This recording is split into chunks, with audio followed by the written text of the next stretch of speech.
England, 1238.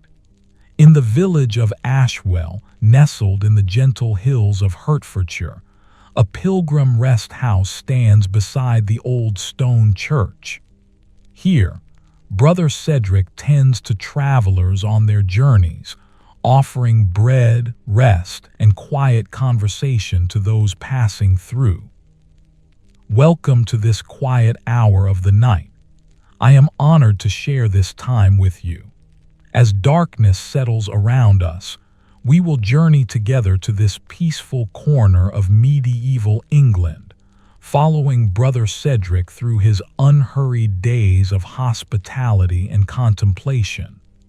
Allow yourself to sink deeper into comfort, knowing that this story asks nothing of you but to simply listen and rest. Brother Cedric, 41 years old, moved through the rest house with his customary measured steps. His weathered hands, the same work-worn hands that had tended countless pilgrims, rested briefly on the wooden doorframe as he surveyed the main hall. The morning light filtered through narrow windows, casting amber patterns across the swept floor. Outside, birdsong drifted on the mild air, punctuated by the distant lowing of cattle in the meadows beyond the village. The scent of yesterday's baking still lingered in the cool space. Cedric had risen before dawn, as was his habit, to kindle the fire in the hearth. Now flames crackled softly, their warmth spreading gradually through the room. He hummed plainchant melodies while working, the familiar tunes a constant companion to his tasks.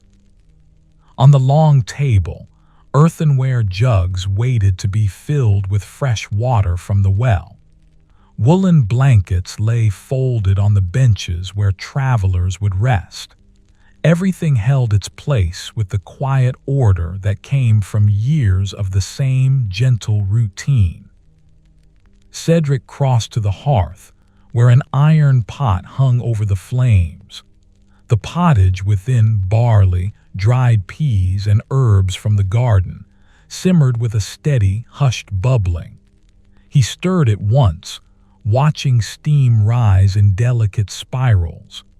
The rhythm of the wooden spoon against the pot created a mellow, repetitive sound that seemed to slow time itself. His graying brown hair caught the firelight as he moved. At 41, Cedric had spent nearly 20 years in service to the rest house, first as a younger brother learning the ways of hospitality, now as the keeper who welcomed each traveler with patient attention. His face bore the lines of someone who listened more than he spoke, whose contentment came from small acts of care rather than grand gestures. The morning stretched ahead without urgency. No pilgrims had arrived yet, though the season often brought travelers heading north toward the shrine of Our Lady at Walsingham. Cedric expected no one in particular, content to prepare as he always did, trusting that whoever needed shelter would arrive in their own time. He ladled some pottage into a wooden bowl and carried it to the table. Sunlight had shifted now, illuminating particles of dust that drifted lazily through the air. The bread from yesterday, dense, dark rye, sat wrapped in linen. Cedric tore off a portion, feeling the substantial texture between his fingers. He ate slowly, tasting the slight sourness of the grain, the earthiness of the barley in the pottage. The rest house stood separate from the main monastery buildings, positioned near the road for easy access.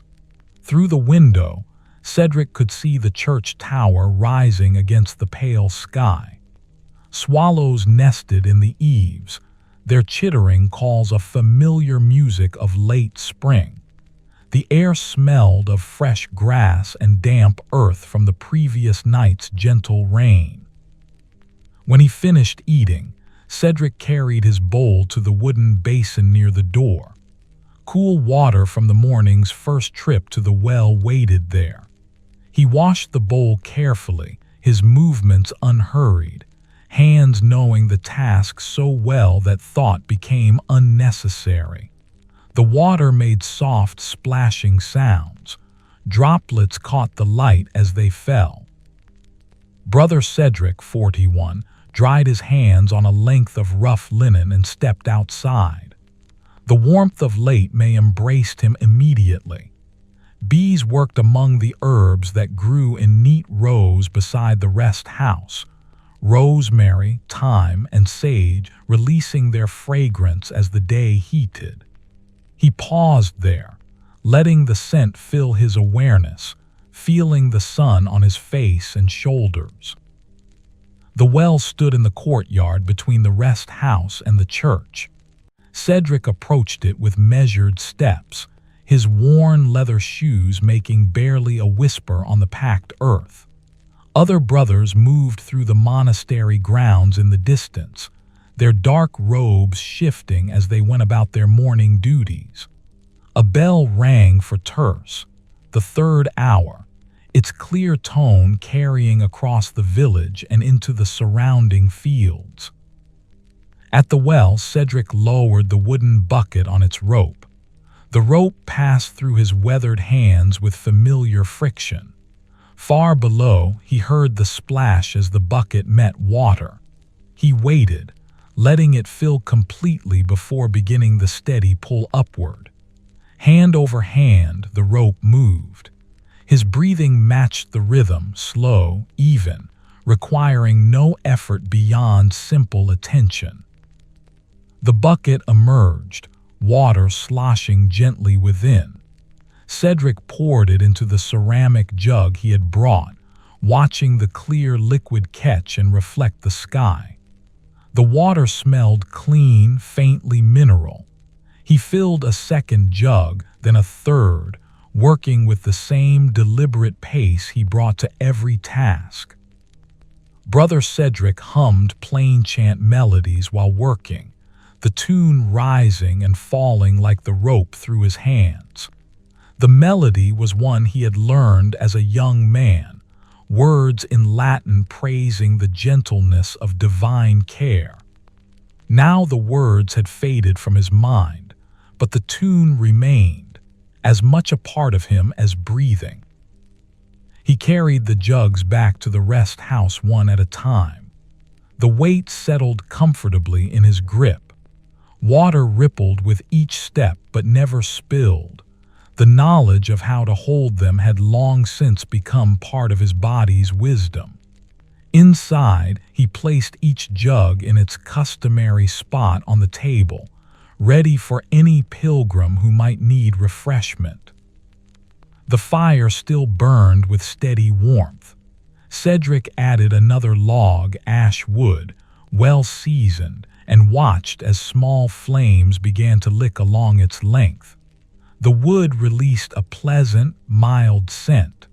Smoke curled upward toward the opening in the roof, where it dispersed into the bright morning. By midday, the rest of the house had grown thoroughly warm. Cedric opened the shutters wider, allowing a cross breeze to drift through. Fresh air carried the sounds of the village, children's voices from a nearby yard, the rhythmic thunk of an axe splitting wood, a dog barking once before falling silent. These sounds wove together into the familiar fabric of an ordinary day. Cedric settled onto a bench near the window, where light fell across a small book that rested there. The Psalter, a book of psalms copied by hand in the monastery's scriptorium, opened beneath his touch. The vellum, the smooth calfskin parchment, felt cool and slightly textured. He turned pages carefully, each one a work of patience and skill. He read not for study, but for the quiet pleasure of familiar words. His lips moved slightly, forming the Latin phrases without sound. The letters, rendered in careful black ink, marched across the page in neat lines.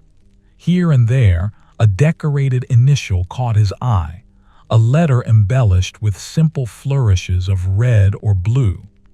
These small beauties brought him a sense of peace that settled deep in his chest. Time passed unmeasured. The light shifted gradually across the floor. Cedric's breathing slowed to match his reading, each breath supporting the silent recitation of ancient verses.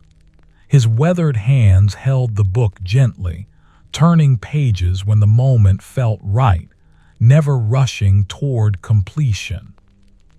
A sound from outside drew his attention, the distinctive creak of a cart, the plodding rhythm of a horse's hooves on the road.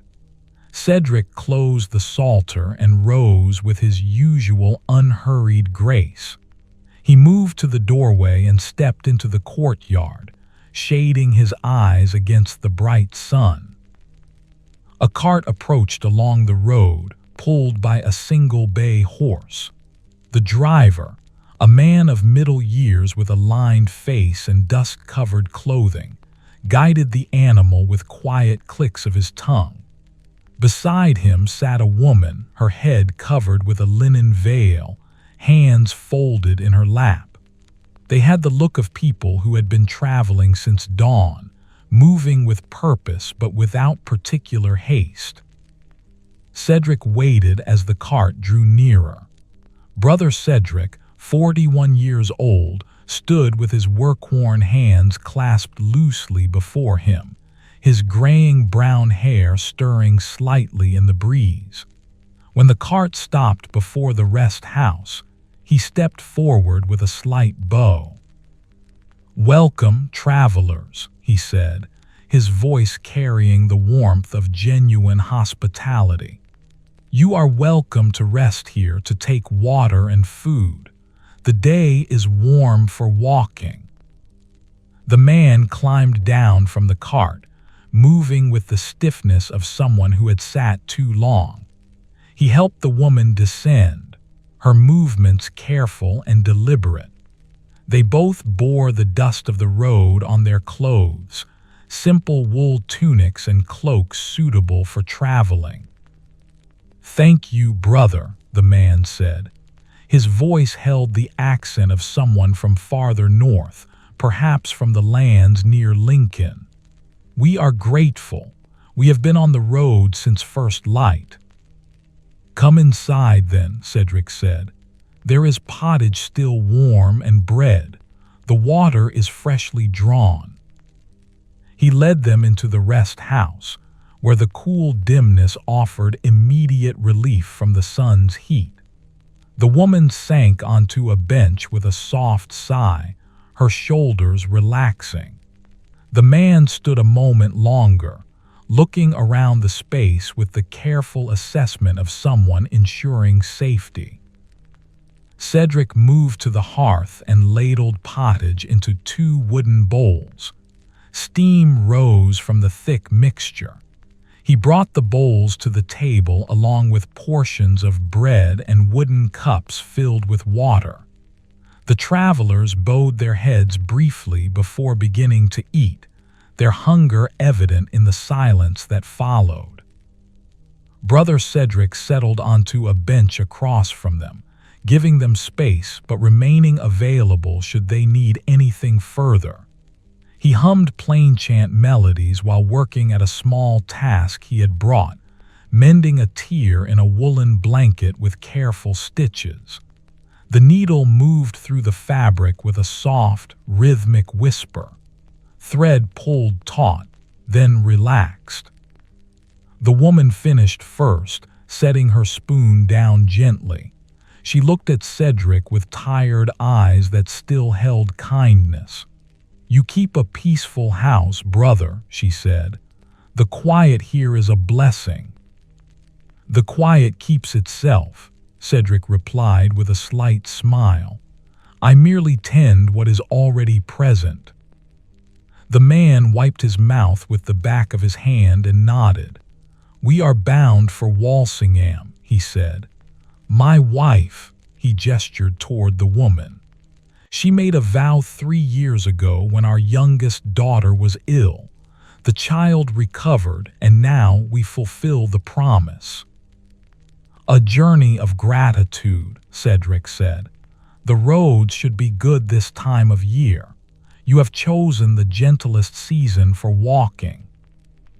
They spoke quietly for a time about the journey ahead, about the villages they would pass through, about the shrine itself with its ancient statue of Our Lady. Cedric shared what he knew from other pilgrims who had passed this way, practical information about where to find shelter, which roads were most direct, and how many days the journey typically required. The man leaned forward slightly, his elbows resting on the table. "May I ask you something, brother?" he said. "A question that has troubled me somewhat as we have traveled." "Of course," Cedric said, setting aside his mending. His weathered hands folded in his lap, his full attention given to the man before him. "We have met other pilgrims on the road," the man said slowly, choosing his words with care. "Some travel in groups, singing and talking, making the journey a kind of festival. Others walk alone, silent and solemn, as if carrying a great weight. We ourselves," he glanced at his wife, "we are somewhere between. We talk sometimes, fall silent at others. And I wonder, what is the right way to make such a journey? Should it be joyful or somber? Should we sing or keep silent?" Cedric was quiet for a moment, considering. Outside, the swallows continued their chittering. The fire crackled softly. Light moved slowly across the floor as clouds drifted past the sun. "That is a good question," he said finally. "One that has no single answer, I think." He rose and moved to the window, looking out at the road where the cart stood, at the fields beyond stretching toward distant hills. Brother Cedric, 41, felt the familiar sensation of deep contentment that came when someone asked him to share what his years of quiet observation had taught. "I have tended this rest house for many years," he began, his voice taking on the gentle rhythm of someone telling a story. "In that time, I have welcomed hundreds of pilgrims. Each one is different, each one walking the same roads toward the same destinations, yet each making a journey that belongs only to them." He turned back to face them. "Some come in joy, as you say, grateful for blessings received, eager to offer thanks. Their steps are light. They sing because the song fills them naturally, the way a cup overflows when filled too full. For them, the pilgrimage is a celebration." The woman nodded slowly, her hands wrapped around her cup of water. "Others come in sorrow," Cedric continued, settling back onto his bench. "They have lost someone dear, or they carry regret, or they seek healing for wounds that cannot be seen. For them, each step is prayer, the kind that has no words, only the ache of longing. Their silence is not empty but full, heavy with what cannot be spoken." The man listened intently, his weathered face thoughtful. "And still others come simply because it is time," Cedric said. "They made a vow as you did, and now they fulfill it. Not with great emotion either way, but with the steadiness of someone who keeps their word. They walk as they would go to market or visit a neighbor, with purpose, but without drama." He paused, his graying brown hair catching the light from the window. "I have learned that there is no wrong way to make a pilgrimage, provided the heart is sincere. The road itself does not judge. The destination waits the same for all, whether they arrive singing or silent, weeping or laughing. The woman's eyes had softened, some tension leaving her shoulders. "But surely," she said quietly, "one way must be more pleasing, more proper." Cedric smiled, a gentle expression that deepened the lines around his eyes. "Consider the garden outside," he said. "The herbs that grow there, rosemary, thyme, sage, each has its own scent, its own use. The rosemary is sharp and invigorating. The thyme is subtle, warm. The sage is earthy, grounding. Would you say one is more proper than another? Or do they each serve as they are meant to serve?" "Each according to its nature," the man said slowly, understanding beginning to dawn in his expression. "Just so," Cedric agreed. "Your pilgrimage is yours, not your neighbor's, not the pilgrims you pass on the road. If you feel moved to sing, then sing. If silence feels more true, then walk in silence. If you talk together of ordinary things, the weather, the crops, what you will cook when you return home, that too is valid. The pilgrimage is not separate from life. It is life, distilled into movement towards something sacred." The rest house had grown quieter as he spoke, as if the space itself was listening. Outside, the afternoon stretched long and drowsy. A bee droned past the open window. The fire had burned down to glowing coals, radiating steady warmth without flame. "I had feared," the woman said softly, "that we were not serious enough. When we laugh at something we see along the road, or when we speak of our children, I wonder if we are being disrespectful, as if the pilgrimage requires us to stop being ourselves." Brother Cedric, 41 years old, leaned forward slightly, his work-worn hands resting on the table. "But how could you honor the divine by becoming less than you are?" he asked gently. "You were made as you are, with laughter in you, with love for your children, with the capacity for both joy and solemnness. To pretend otherwise would be to offer something false. Better to bring your whole self exactly as you are, than to present a version carved and shaped to match what you think is expected." The man reached over and took his wife's hand. They sat like that for a moment, the simple gesture speaking of years together, of shared burdens and shared joys. The woman's eyes glistened slightly, but her expression had lightened. "You have given us a gift, brother," the man said. "We will continue our journey with easier hearts." "The gift was already yours," Cedric said. "I merely held up a mirror so you could see what was already present." They rested a while longer, finishing their water, allowing the coolness of the rest house to refresh them before they returned to the road.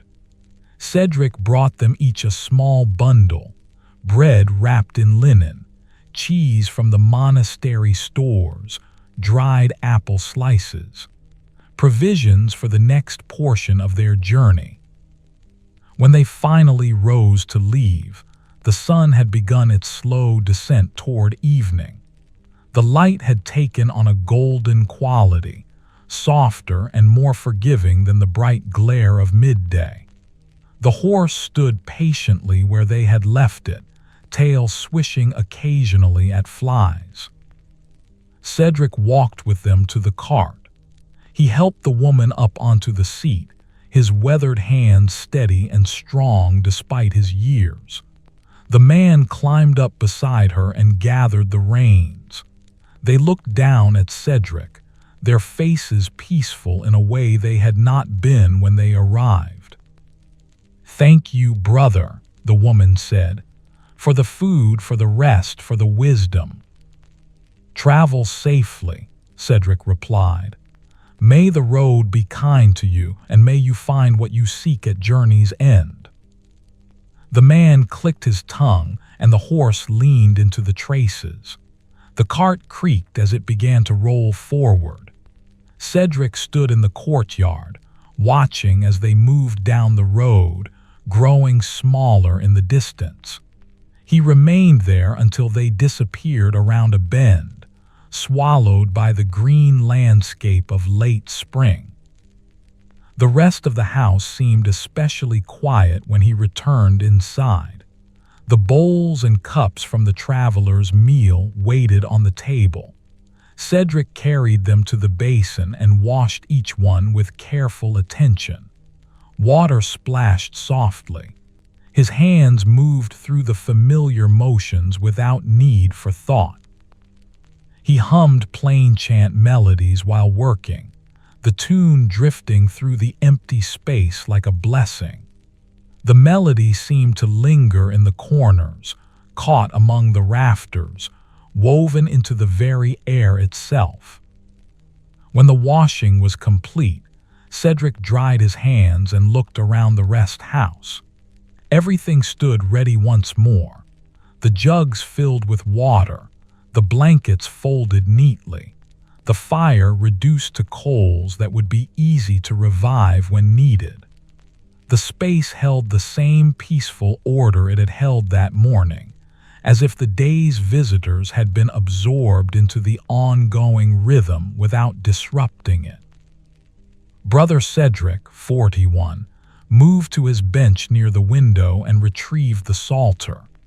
The light had changed now, slanting through the window at a lower angle, painting everything in shades of amber and gold.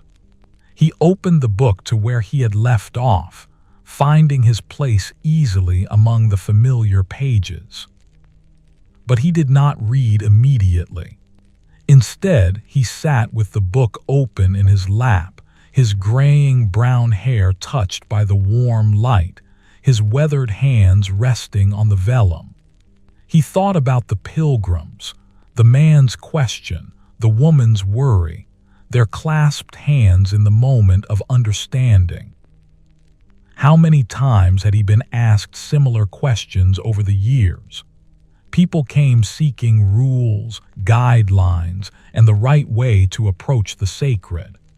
And each time, Cedric found himself offering the same truth in different words, that authenticity mattered more than form, that the divine seemed less concerned with perfect performance than with sincere presence. He felt a deep contentment settling through him, the familiar sense of rightness that came from having offered what was needed, not because he possessed any special wisdom, but because he had simply spoken what he had observed. The truth had always been there, waiting to be seen. He had merely pointed toward it. The light continued to shift. Shadows grew longer in the courtyard outside. The swallows' chittering had quieted as the birds settled for the evening. In the distance, the bells rang for vespers, the evening prayer service, their clear tones marking the day's gentle progression toward night. Cedric rose and made his way to the church, as was his custom each evening. The walk across the courtyard carried him past the herb garden, where the plants released their evening fragrances, stronger now as the air cooled. His steps made soft sounds on the worn path, the same path countless feet had traveled before him. The church interior was dim and cool, lit by candles that flickered near the altar. Other brothers were already there, settling into their places for the service. Cedric took his customary spot on a bench near the back, where he could see the vaulted ceiling rising above, the stone columns holding up the weight of centuries.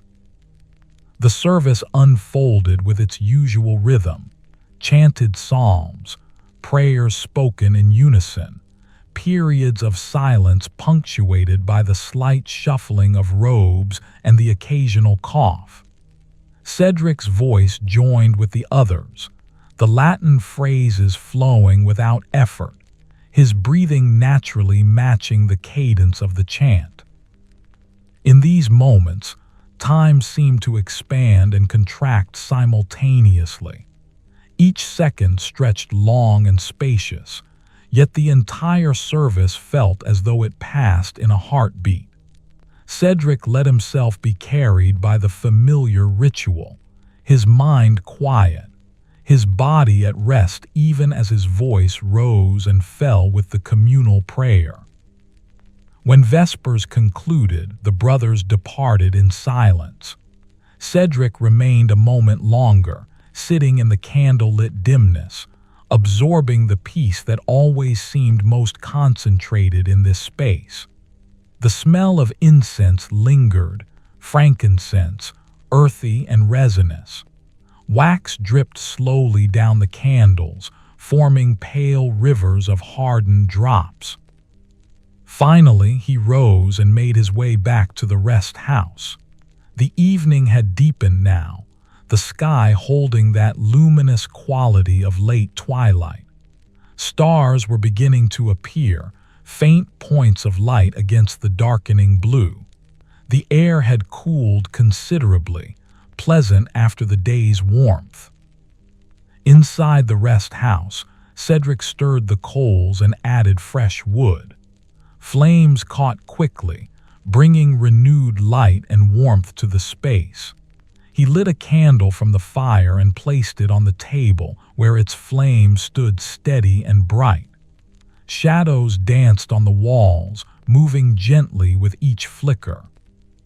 He prepared a simple supper for himself, more of the pottage, a portion of bread, an apple from the monastery's stores. The apple was slightly wrinkled from winter storage but still sweet, its flesh crisp enough to make a satisfying sound when bitten.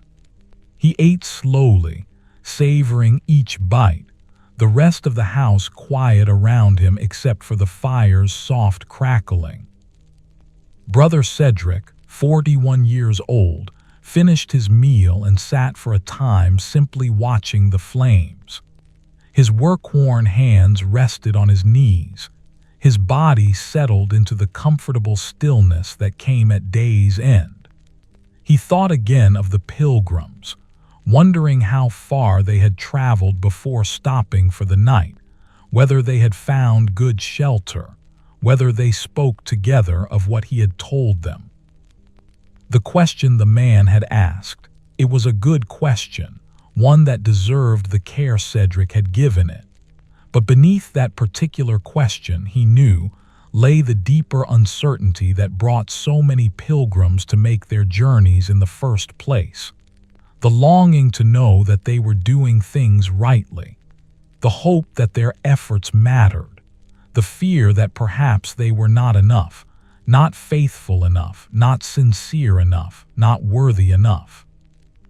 And always, Cedric found himself wanting to tell them, "You are enough, exactly as you are."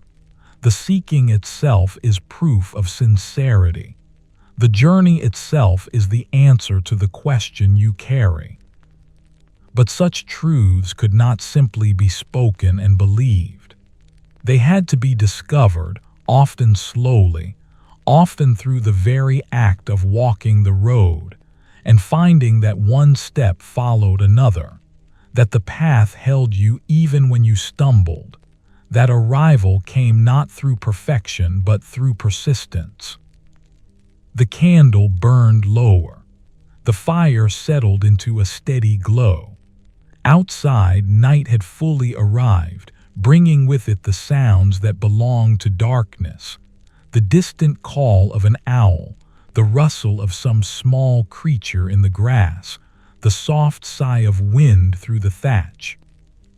Cedric rose and performed his final tasks of the evening, checking that the fire was safe, ensuring the door was unlatched in case any traveler should arrive in the night, spreading his own blanket on the bench where he would sleep.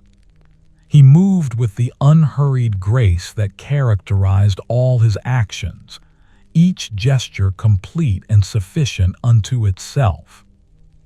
He extinguished the candle, leaving only the fire's glow to light the space. The darkness was not complete but soft, gentle, the kind that invited rest rather than wakefulness. Cedric lay down on his bench, pulling the woolen blanket up to his shoulders. The fabric smelled faintly of herbs, lavender, dried and sewn into small sachets to keep moths away. His breathing deepened and slowed. The day had been good, not extraordinary, not marked by any particular event beyond the ordinary, and yet good in the way that days are good when lived with attention and care. The Pilgrims had come, had rested, and had received what they needed. The work had been done. The hours had passed in their appointed rhythm. Brother Cedric, 41, felt the familiar sensation of deep contentment spreading through his limbs, relaxing muscles that had held him upright throughout the day's tasks. His graying brown hair pressed against the folded cloth he used as a pillow. His weathered hands, which had washed bowls and drawn water and mended blankets, now rested quietly on his chest. Tomorrow would bring its own tasks, its own travelers perhaps, its own moments of quiet conversation and shared bread. But tomorrow was not yet here. This moment, this peaceful, complete moment was all that existed. The fire burning low, the darkness soft around him, the rest of the house holding its vigil while he slept. His thoughts drifted toward that place where waking and sleeping meet, where the day's images begin to blend and shift, losing their sharp edges. The Pilgrims on their cart moving down the road toward Walsingham. The woman's worried face, then her lightened expression. The man's question, sincere and seeking.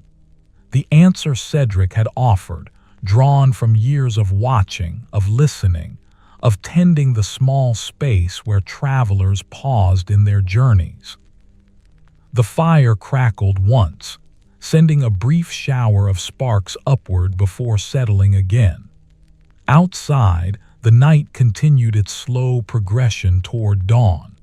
But here, in the rest house, time seemed to pause, held suspended in the space between one breath and the next, between one day's ending and another's beginning.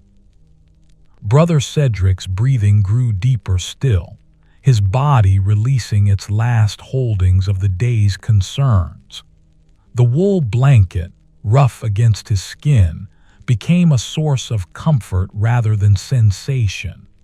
The bench beneath him, hard as it was, felt entirely adequate, requiring nothing more than what it offered.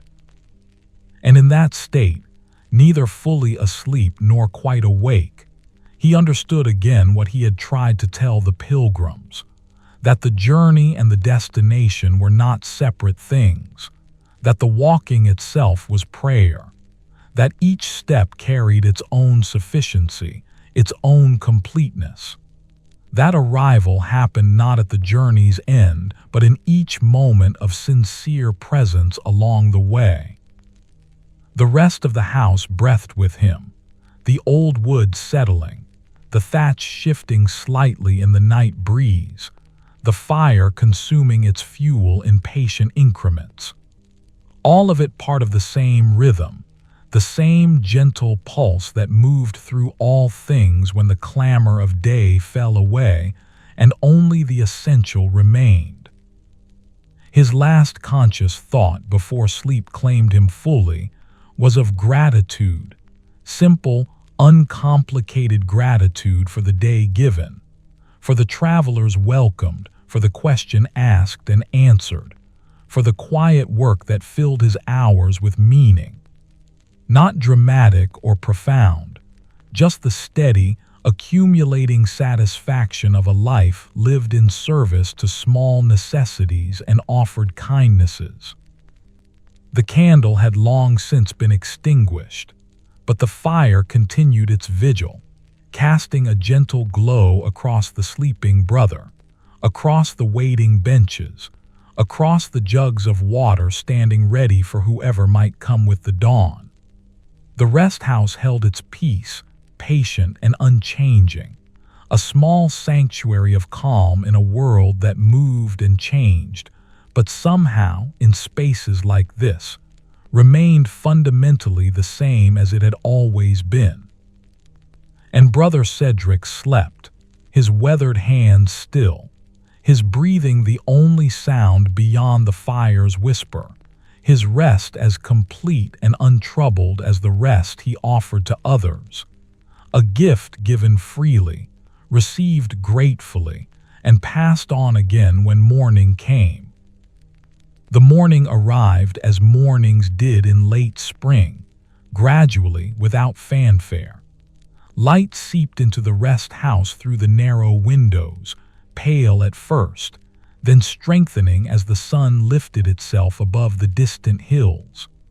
Brother Cedric woke to the familiar sounds of dawn, birdsong layering itself in complex patterns, the monastery bell tolling for lauds, the first prayer service of the day. He rose from his bench with the slight stiffness that came with middle years, stretching carefully before folding his blanket. The fire had burned down to ash, and a few stubborn coals that still held faint heat. Cedric knelt before the hearth, added kindling in a careful arrangement, and blew gently on the coals. Smoke curled upward. Then a small flame appeared, tentative at first before catching hold and spreading through the dry twigs. The scent of wood smoke filled the cool morning air. Cedric added larger pieces once the kindling blazed steadily, building the fire back to the warmth the rest house would need throughout the day. His weathered hands moved through these tasks with the assurance of long practice, each motion economical and sufficient. When the fire burned well, he stepped outside into the courtyard. Dew covered everything, the grass, the herb garden, the stones of the path, each droplet catching the early light like tiny mirrors. The air tasted fresh and slightly sweet, carrying the green scent of growing things.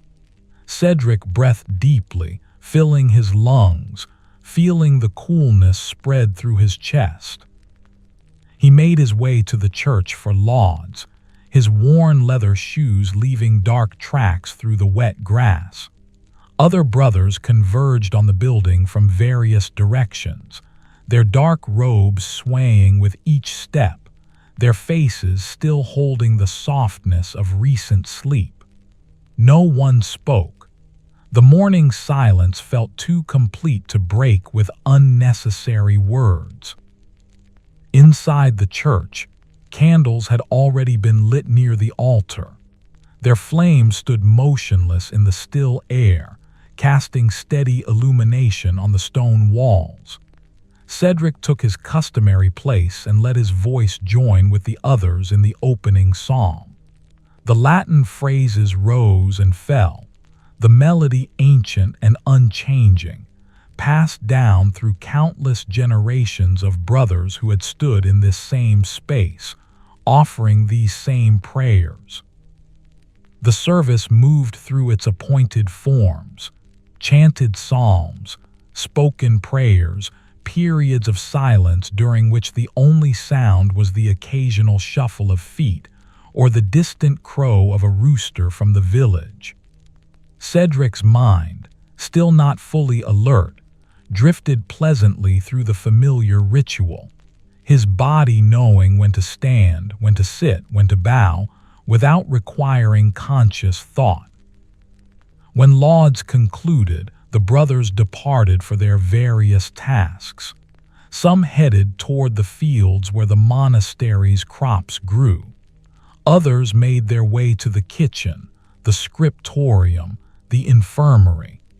Each had his appointed work, the daily round of labor that sustained the community and sanctified the passing hours. Brother Cedric, 41 years old, returned to the rest house. The sun had climbed higher now, burning off the dew, warming the air. By the time he reached the courtyard, his robe had dried where it had brushed against the wet grass, leaving only a faint dampness at the hem. Inside, the fire blazed cheerfully. He set water to heat in the iron pot, then went to the stores to gather what he would need for the day: oats for porridge, dried herbs for flavoring, and a small piece of salt pork that would add richness to the noon meal's pottage. The stores were kept in a small room adjoining the rest house, cool and dark, where sacks of grain and barrels of preserved food stood in neat rows. Cedric measured oats into a wooden bowl, his graying brown hair falling forward slightly as he bent to his task. He worked with the measured attention he brought to everything, neither rushing nor dawdling, simply moving at the pace that felt natural and right. Back in the main room, he added the oats to the now hot water, stirring as the mixture began to thicken. Steam rose from the pot, carrying the mild, comforting scent of cooking grain. He added a pinch of salt, a bit of honey from the monastery's hives, stirring until both dissolved completely. The wooden spoon made soft, scraping sounds against the iron pot. While the porridge cooked, Cedric swept the floor with a broom made of bundled twigs. Dust and small bits of debris collected before him as he worked his way across the space. The repetitive motion, sweep, gather, sweep again, had a meditative quality. His mind emptied of thoughts, becoming simply the action itself, the bristles against stone, the gradual ordering of the space. He hummed plain chant melodies while working, the tune rising and falling with his breathing.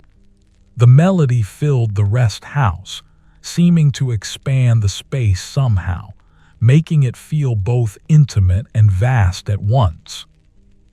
When the sweeping was finished, Cedric returned to the porridge. It had thickened nicely, the oats soft and creamy.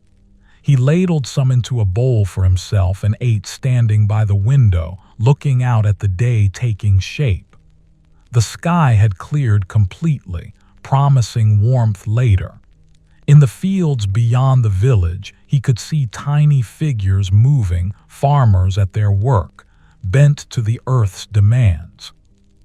The porridge tasted simple and good, the sweetness of honey balanced by the salt, the texture smooth on his tongue.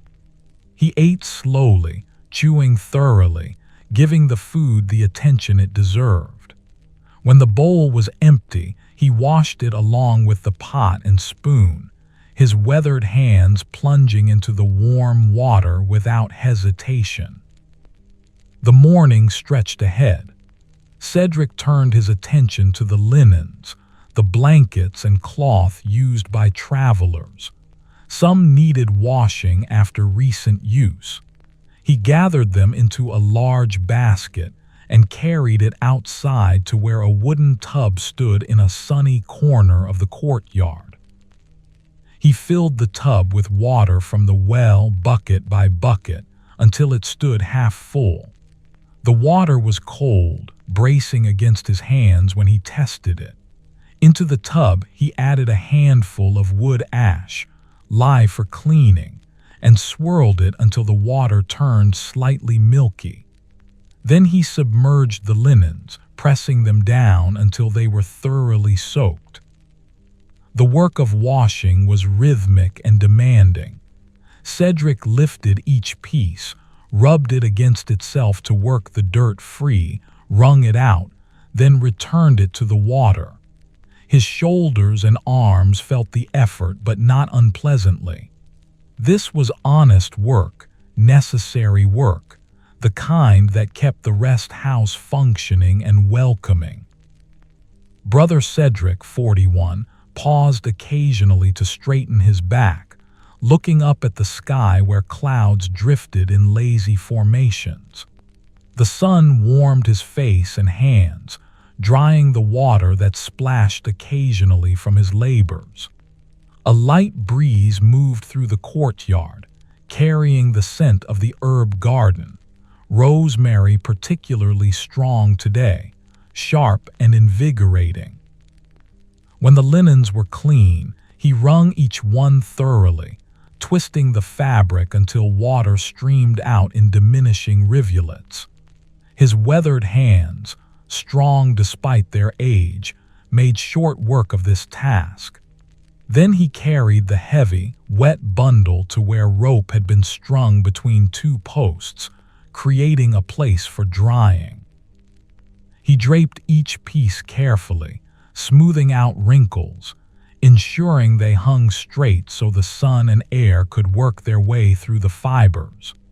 The wet wool smelled earthy and clean, a scent that always reminded Cedric of renewal, of things restored to their proper state.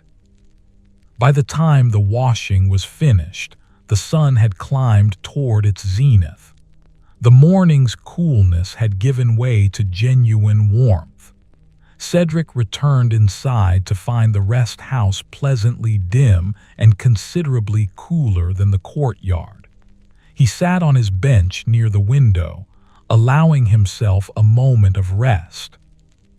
His body felt the morning's exertions, the pleasant fatigue of muscles used well, of work accomplished. He closed his eyes briefly, listening to the sounds filtering through the window. Children's voices from somewhere in the village, bright and untroubled.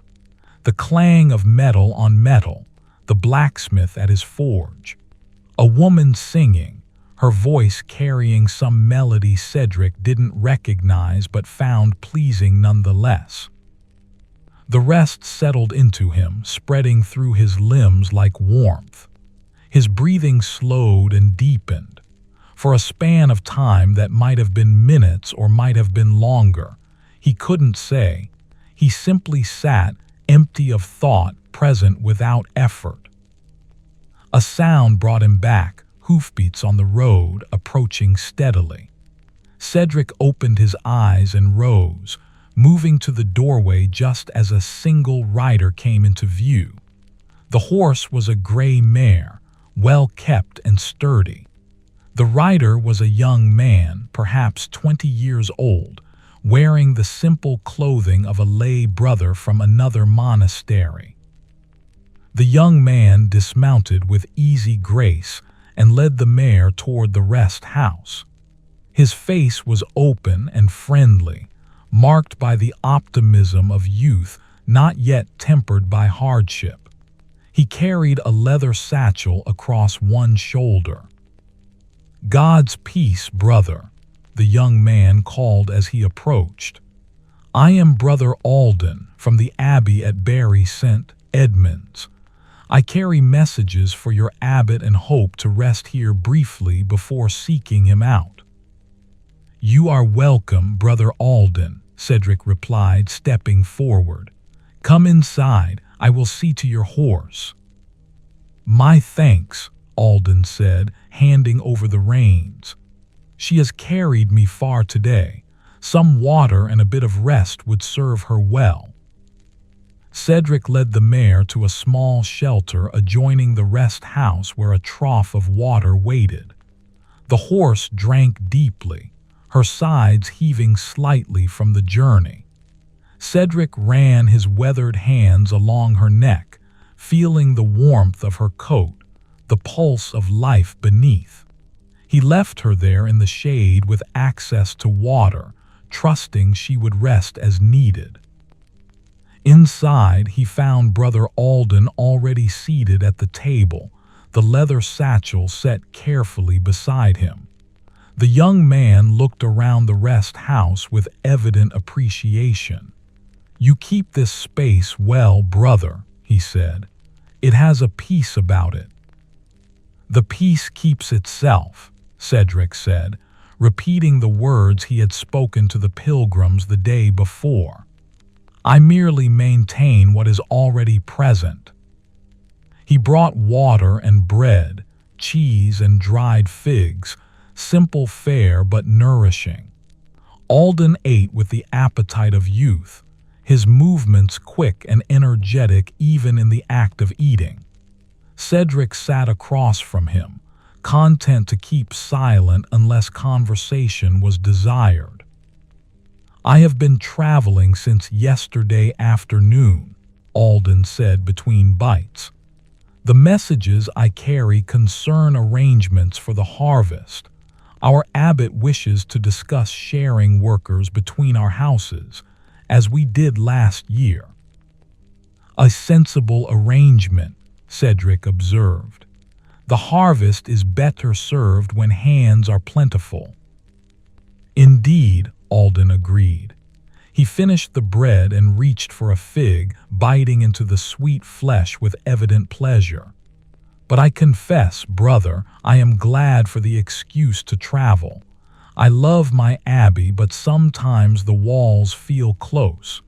To be on the road, to see new places and meet different people," he smiled, a bit sheepishly.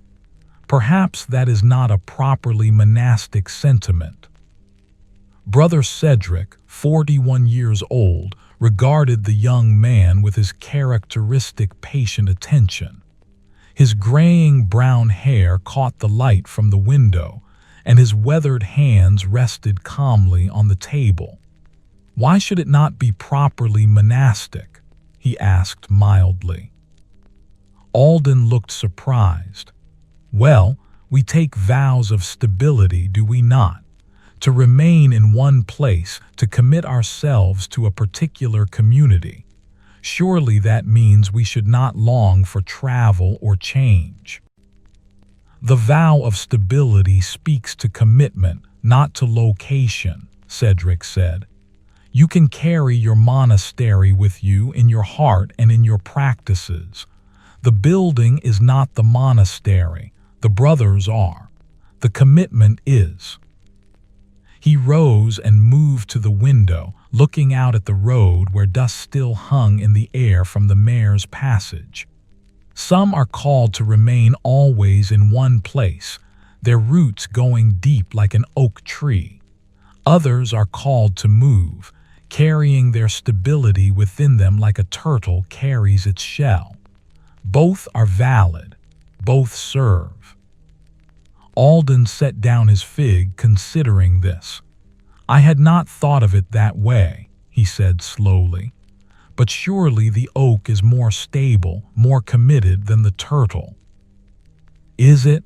Cedric asked, turning back to face him. "The oak cannot choose where it grows.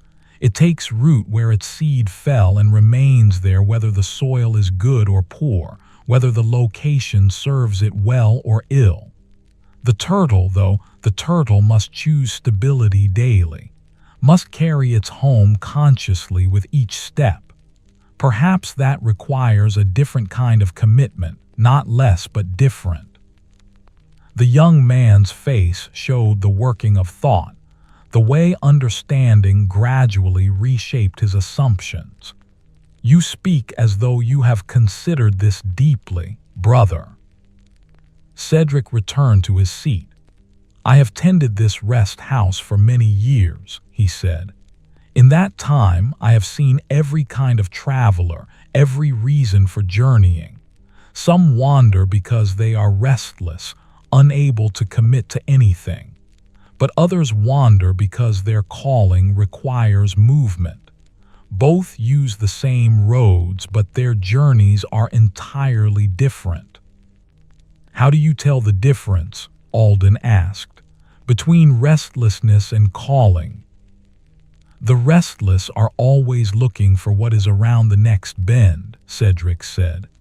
"They are rarely present where they are, always focused elsewhere. But those who journey from calling, they are fully present in each place they stop. They do not wish to be somewhere else. They are content where they are, even as they prepare to move on. He smiled slightly, his expression holding that gentle amusement that came when he recognized patterns repeating. Yesterday, pilgrims stopped here. They worried they were not making their pilgrimage correctly. Today, you worry you are not being properly monastic. It seems worry is the universal companion of those who seek to live rightly. Alden laughed, a bright, unguarded sound. You have found me out, brother. I do worry.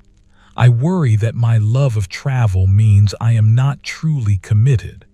I worry that my curiosity about the world beyond our walls means I lack the proper contemplative spirit. And yet here you are, Cedric observed, faithfully carrying messages for your abbot, performing the service asked of you, taking time to rest and pray at the appointed hours. Does that sound like someone lacking commitment? The young man's expression softened. When you put it that way, it seems I have been harsh with myself. We are often our own strictest judges, Cedric said.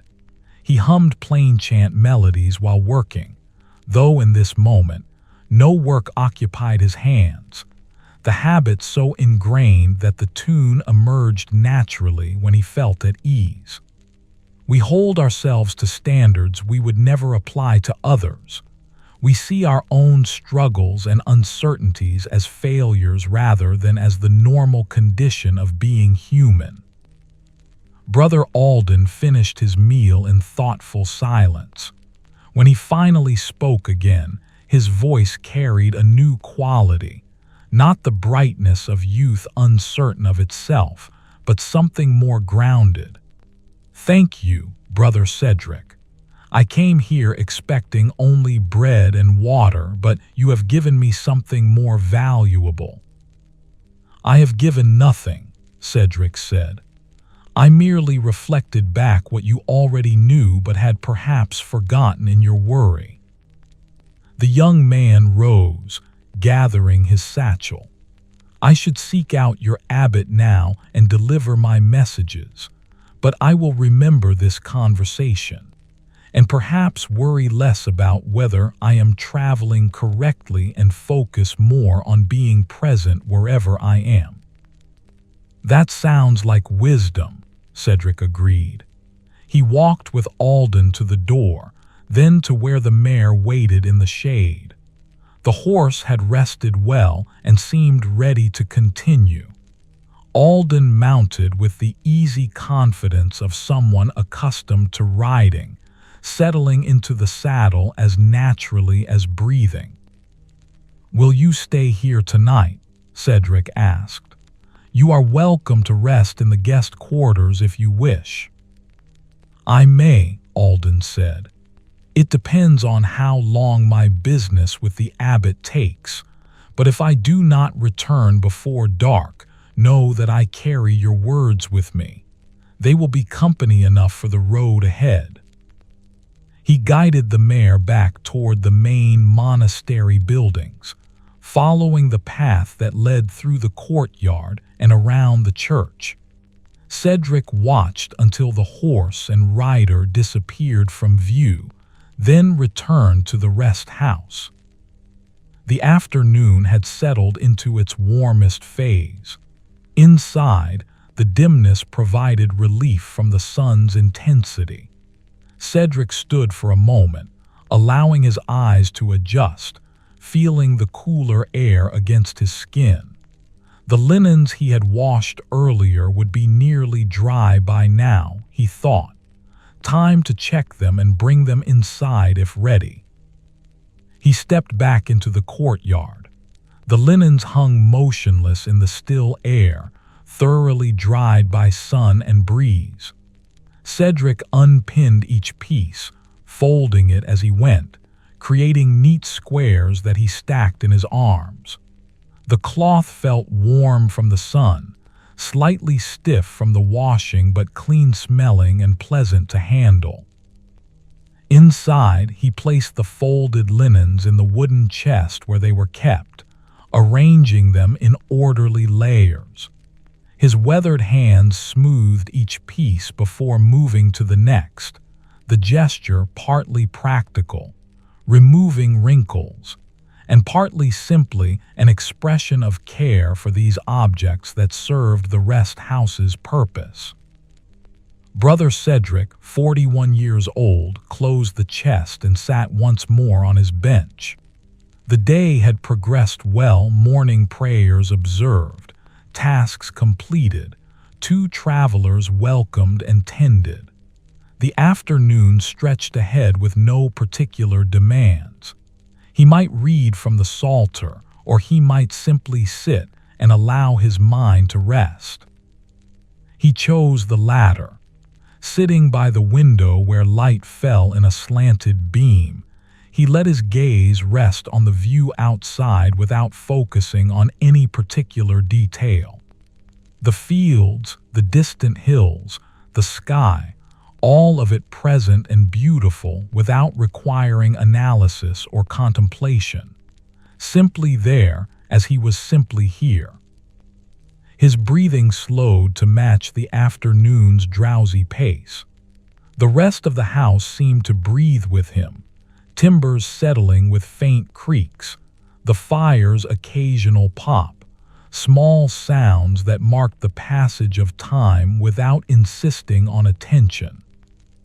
In this state of quiet rest, Cedric found himself thinking again about the conversations of the last 2 days.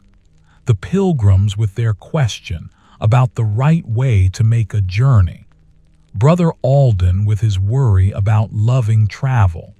Both seek some external validation for their internal experience.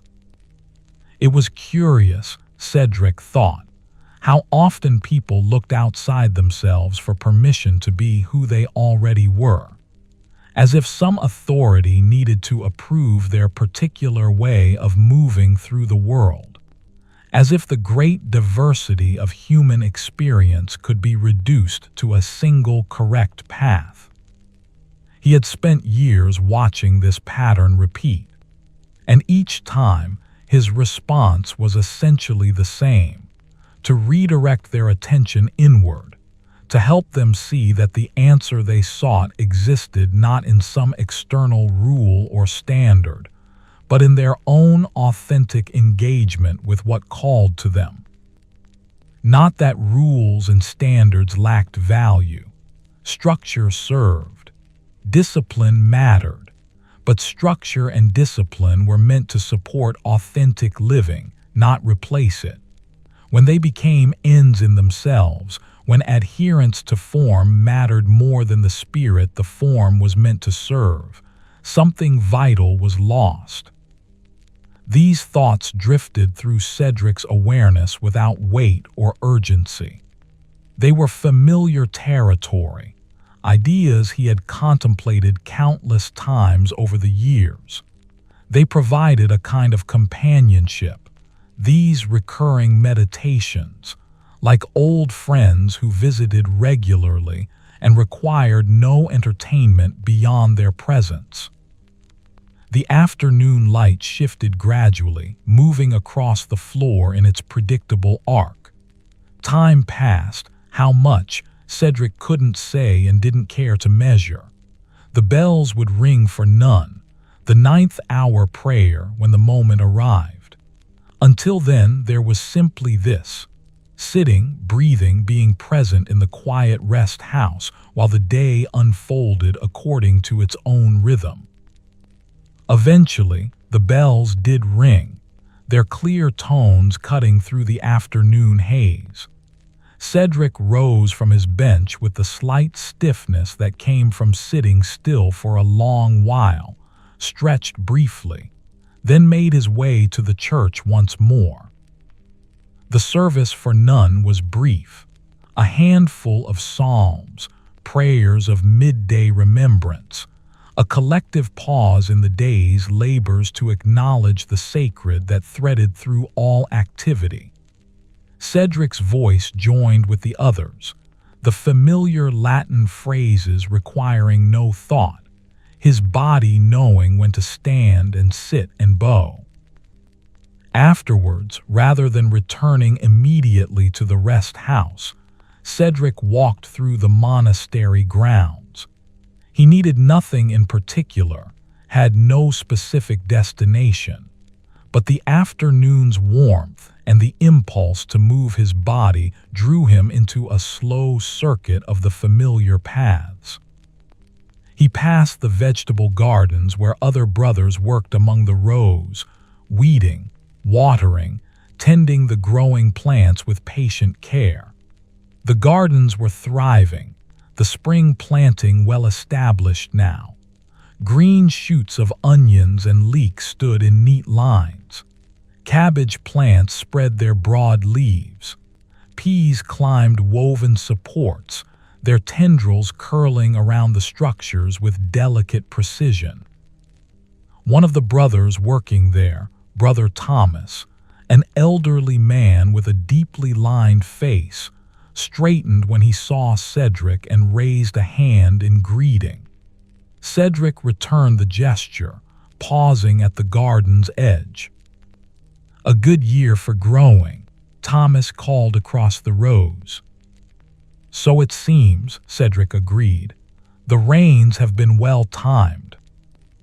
"Aye, that they have," Thomas said. He leaned on his hoe, clearly welcoming the excuse to rest a moment. "And we've had fewer pests than last year. The cabbages especially. Last year the slugs ate half of them before we could harvest. This year, barely a nibble."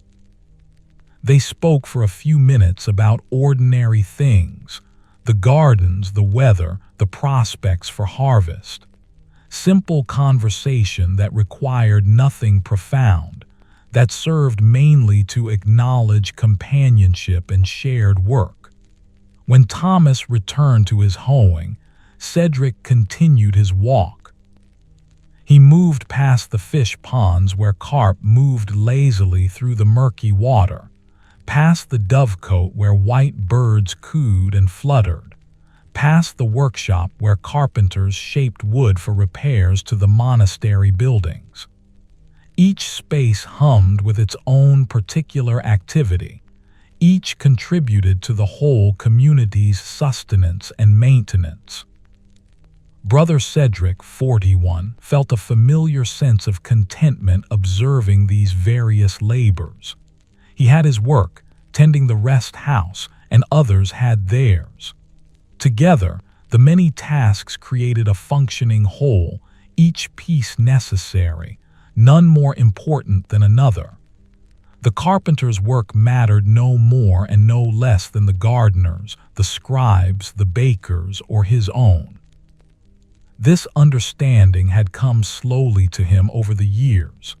In youth, he had imagined some works as more sacred than others, some vocations as closer to the divine. But time and observation had taught him differently. All work done with care and attention became sacred. The divine inhabited the ordinary when the ordinary was approached with reverence.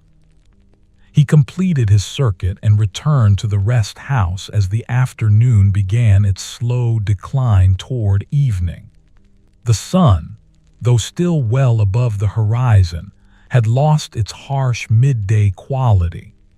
Light now fell at gentler angles, creating longer shadows, painting everything in warmer tones. Inside, Cedric prepared for the possibility of evening travelers. He checked the water supply, replenished what the day had depleted, and set about making fresh pottage for the evening meal. Into the iron pot went dried beans that had soaked overnight, water, herbs from the garden, a ham bone for flavoring. He hung the pot over the fire and settled in to watch it begin its long, slow simmer. The work required little active attention once begun. The pot needed only occasional stirring, the fire occasional feeding. Cedric used the time to return to his psalter, reading slowly through passages he had read hundreds of times before. The words held a different quality with each reading, sometimes illuminating, sometimes merely familiar, always somehow nourishing in ways that transcended intellectual understanding. His weathered hands held the book gently, his graying brown hair falling forward as he bent over the pages. The vellum had grown soft with age and handling, the corners slightly rounded, the edges showing signs of years. This particular psalter had been in use for decades before coming to Cedric, and would doubtless serve for decades after he no longer needed it. There was comfort in that continuity, in being one link in a chain that extended backward and forward through time. The words he read had been read by countless others before him, and would be read by countless others after. He was neither the first nor would he be the last to find solace in these ancient verses, to let their rhythms shape his breathing and their imagery fill his imagination. The light continued its gradual transformation as he read. The quality inside the rest house shifted from bright amber to a soft golden glow that seemed to emanate from the air itself rather than from any particular source. The fire crackled steadily, the pottage bubbled with quiet consistency, and Cedric read on, his voice occasionally moving in a whisper through the Latin phrases, giving them breath and sound. When the bells rang for vespers, he marked his place and set the book aside. The evening service awaited. He checked the pottage, simmering well, the beans beginning to soften, added another log to the fire to maintain the heat, then made his way once more across the courtyard to the church. The service unfolded as it had countless times before, as it would countless times hence. Cedric let himself be carried by the familiar ritual, his awareness expanding to include not just this particular service, but all the services that had come before and all that would follow. Past, present, and future seemed to collapse into a single continuous moment of prayer, a stream flowing without beginning or end. When vespers concluded and the brothers departed into the deepening evening, Cedric remained again in the quiet church. He sat in the candle-lit dimness, his body still, his mind empty of thought. The silence here felt different from the silence of the rest house, more concentrated somehow, as if centuries of prayer had saturated the very stones with peace. He rose finally and stepped outside. The evening had progressed considerably during the service. Stars were visible now, scattered across a sky that still held traces of light near the western horizon. The air had cooled, pleasant after the day's warmth, carrying the scent of growing things and distant wood smoke. Back in the rest house, Cedric found the pottage ready. The beans had softened completely, the broth rich with flavor from the ham bone and herbs. He ladled some into a bowl for himself and ate slowly, standing by the window, looking out at the gathering darkness. The day had been good, quiet, productive, marked by small kindnesses and simple tasks completed well. No drama, no urgency, no extraordinary events, just the ordinary made sacred through attention and care. Just another day in the long succession of days that made up a life. Brother Cedric, 41 years old, finished his meal and washed the bowl. His weathered hands moved through the water, now cool, scrubbing the wood clean before setting it aside to dry. He performed his final tasks, ensuring the fire was safe, the door unlatched, his blanket spread on the bench where he would sleep. The rest of the house settled into a nighttime quiet. Cedric lay down, pulling the woolen blanket over himself, feeling the familiar texture against his skin. His body relaxed into the hardness of the bench, requiring nothing more than what was offered. Outside, the night continued its progression. Inside, the fire burned low, casting barely enough light to soften the darkness.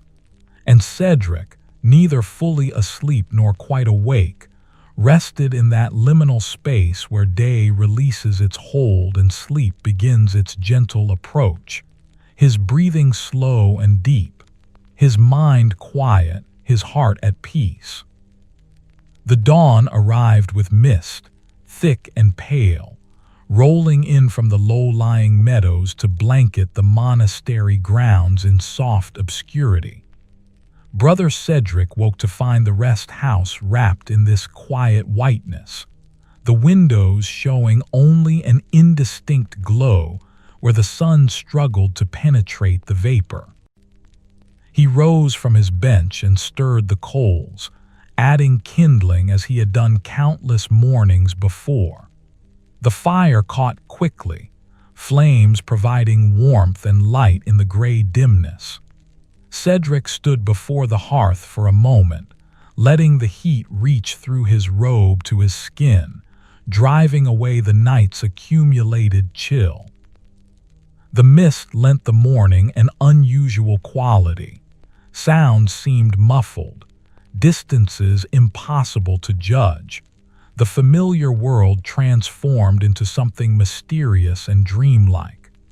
Cedric could hear the monastery bell ringing for lauds, but the tone came to him as if from a great distance, softened and made gentle by the intervening vapor. He made his way to the church, moving carefully through the obscured courtyard.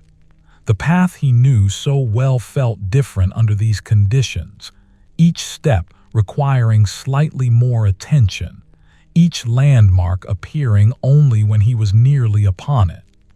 The wet grass soaked the hem of his robe. Moisture collected on his graying brown hair, tiny droplets that caught what little light penetrated the mist.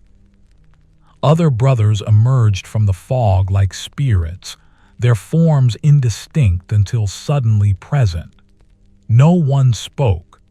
The mist seemed to demand silence, to create a space too delicate for words.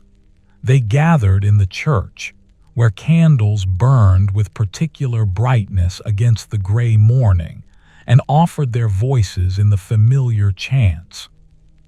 Brother Cedric, 41 years old, felt the prayers settling into him with unusual depth this morning. Perhaps it was the mist, the way it created a sense of being removed from ordinary time and space. Perhaps it was simply the natural variation that came with years of daily practice. Some mornings the prayers felt rote, others they opened into something deeper.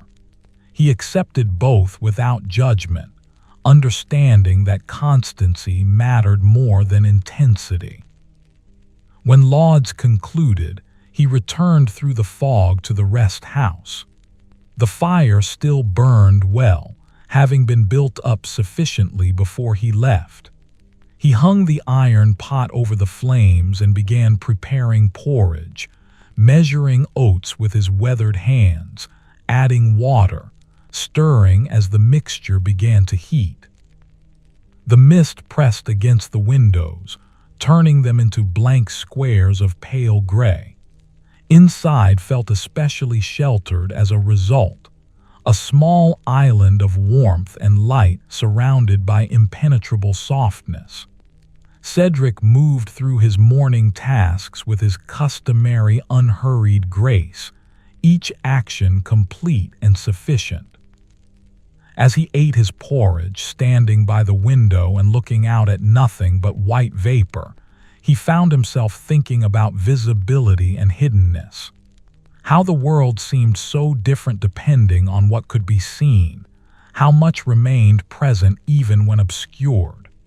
The fields were still there beyond the mist, the village, the distant hills, all unchanged, merely invisible from where he stood.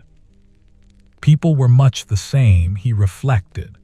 So much of what mattered in them remained hidden, known only to themselves and perhaps to the divine. Surface appearances told such a small portion of the story. The pilgrims who passed through Brother Alden yesterday, he saw only fragments, the parts they chose to reveal or that circumstances made visible. The rest remained shrouded like this landscape in its morning fog. And yet the connection happened anyway.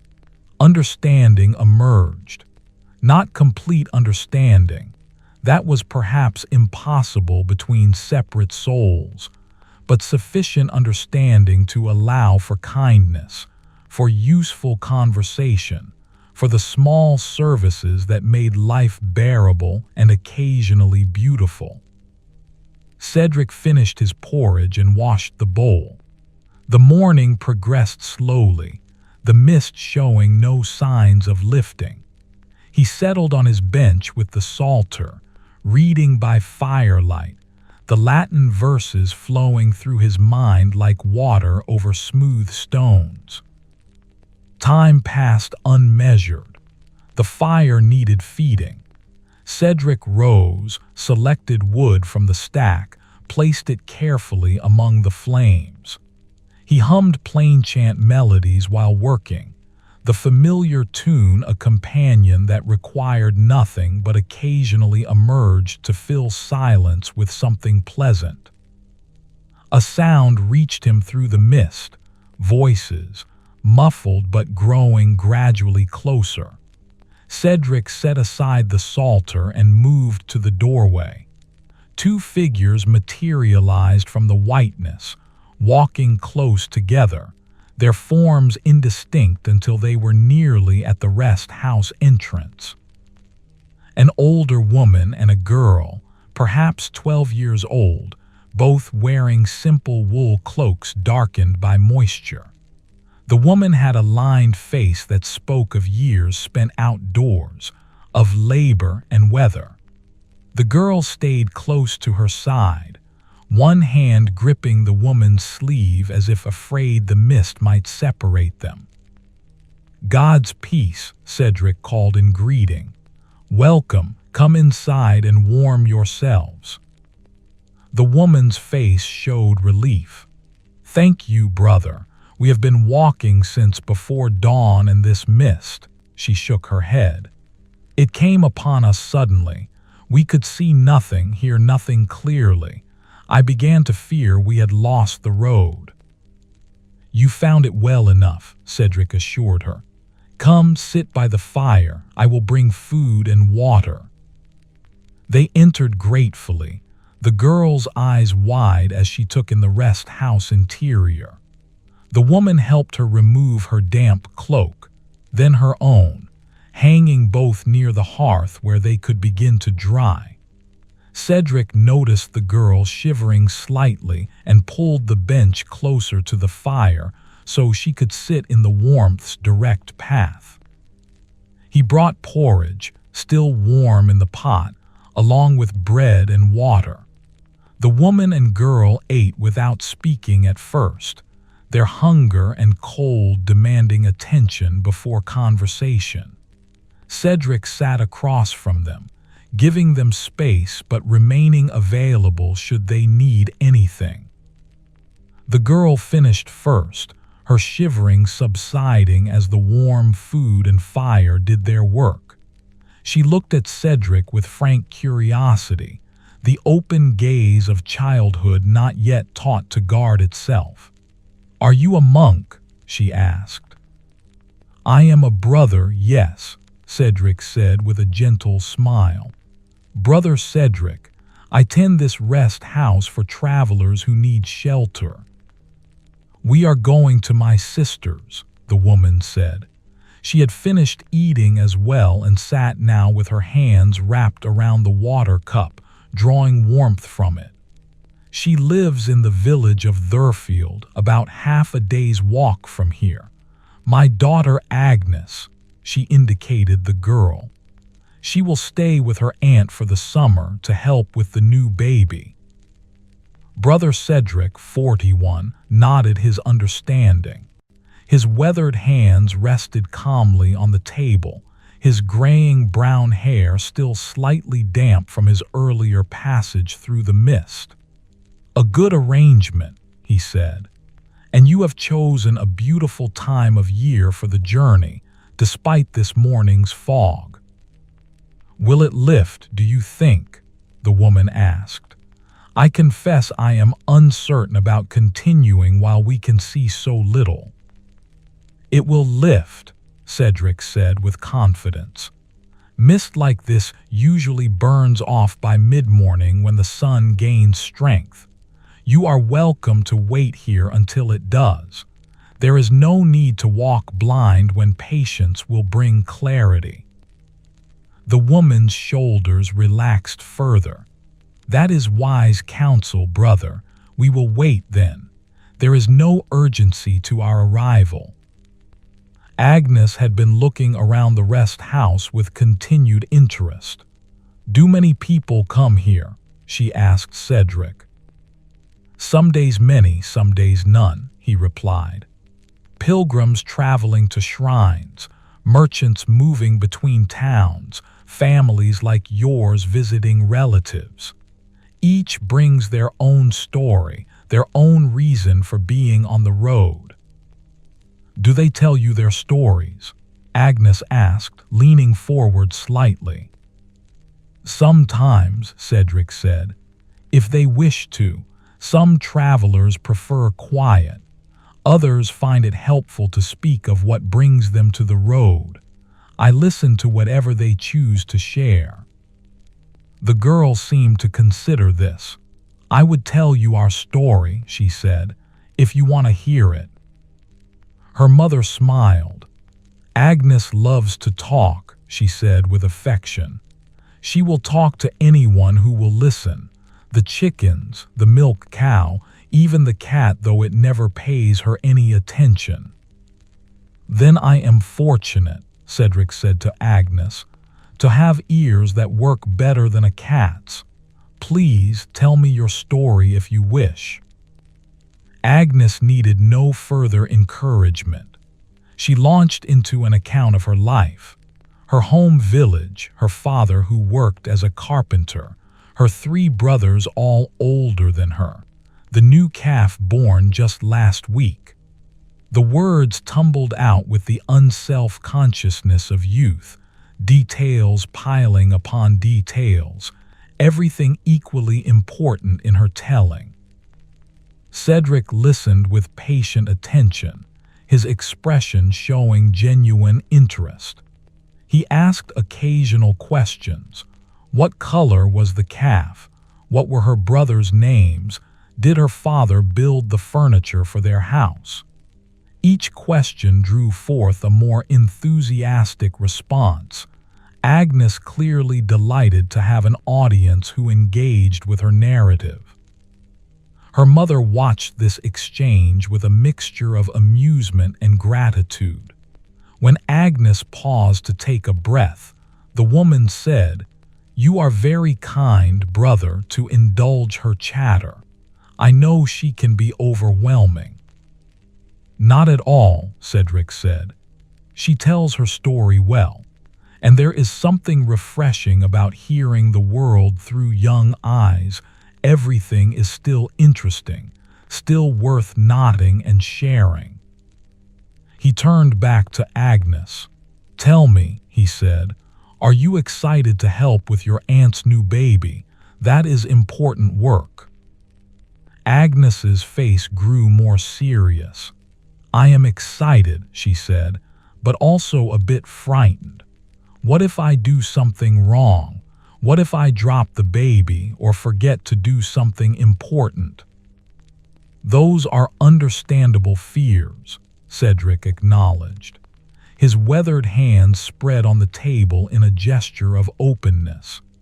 Caring for something so small and helpless is a weighty responsibility. But I suspect your aunt would not have asked for your help if she did not trust you to rise to the task. That is what I told her, the mother said, but she worries nonetheless. Brother Cedric, 41 years old, looked at Agnes with his characteristic gentle attention. Would you like to know a secret about worry? He asked. Agnes nodded eagerly. Worry usually comes from imagining all the things that might go wrong, Cedric said. Our minds are very good at inventing problems that do not yet exist and may never exist. But here is what I have learned. When we are actually doing the thing we are worried about, we usually find we know more than we thought we knew. Our bodies and hearts have wisdom that our worried minds cannot access until we are in the moment itself.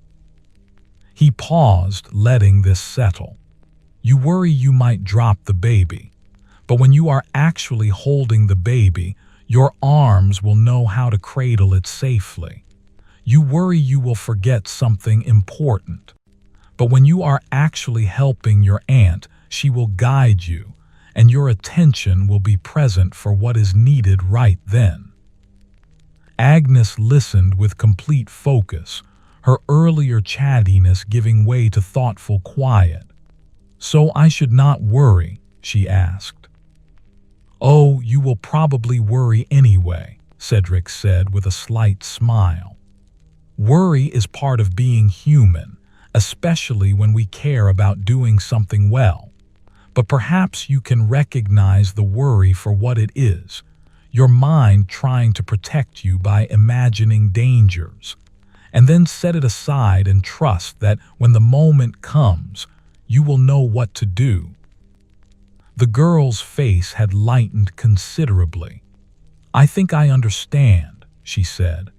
Like when I was learning to help my mother with the baking. At first I worried I would ruin the bread, but once I was actually kneading the dough, my hands just seemed to know what to do. Exactly so, Cedric said. Your hands learned by doing, not by worrying. The mother reached over and smoothed Agnes's hair with obvious affection.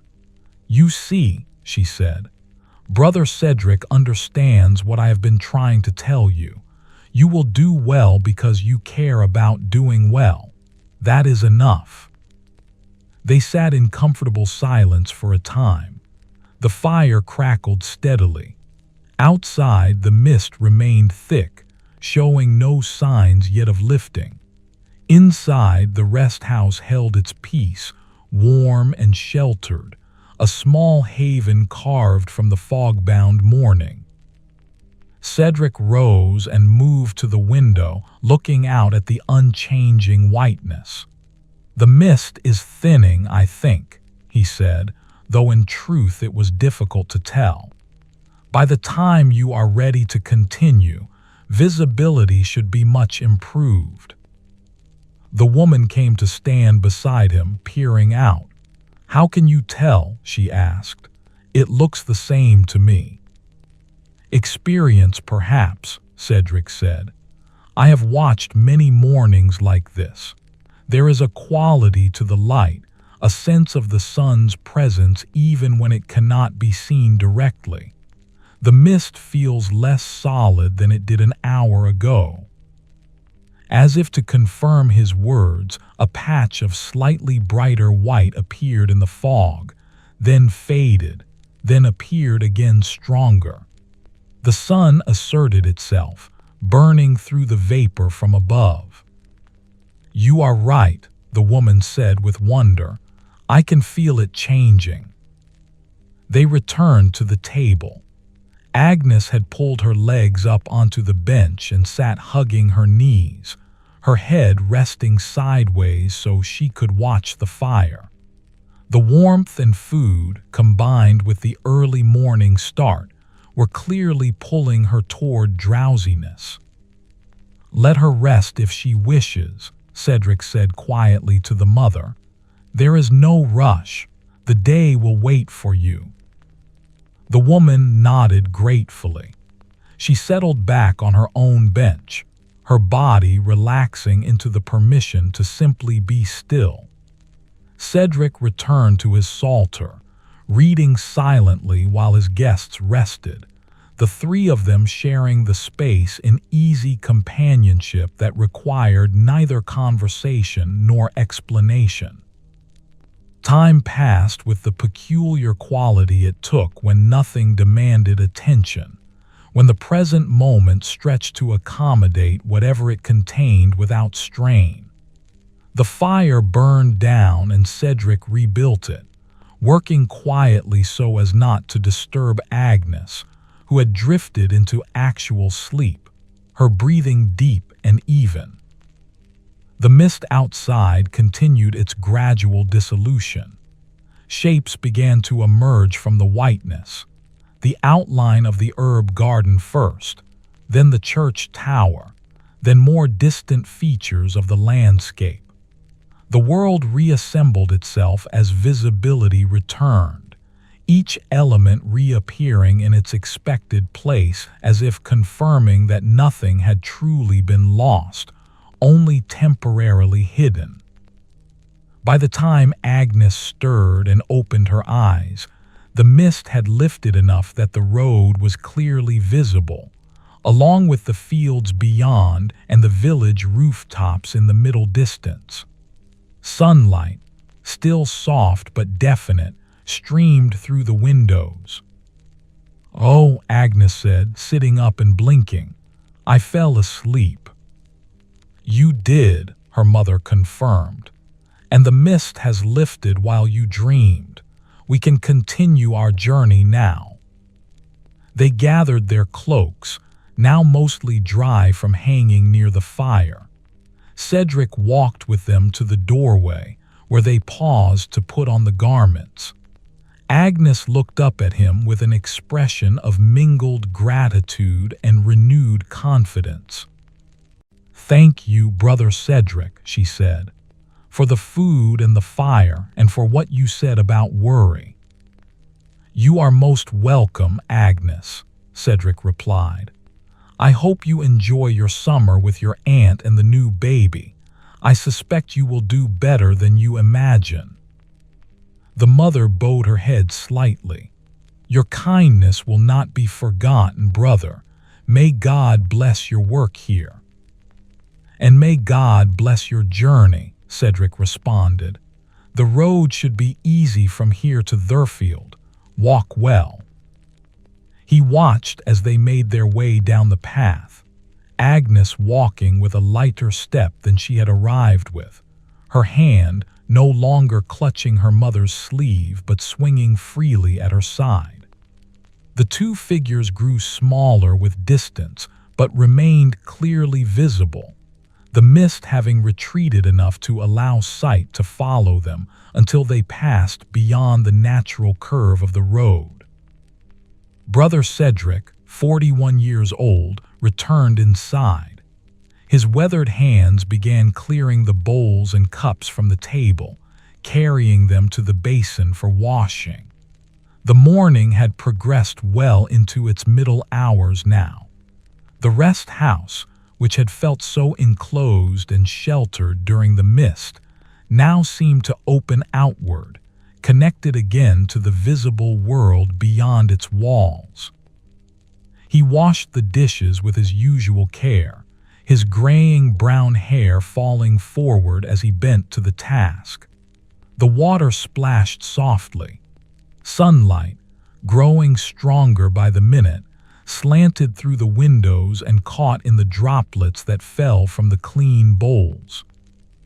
When the washing was complete, Cedric dried his hands and surveyed the rest house.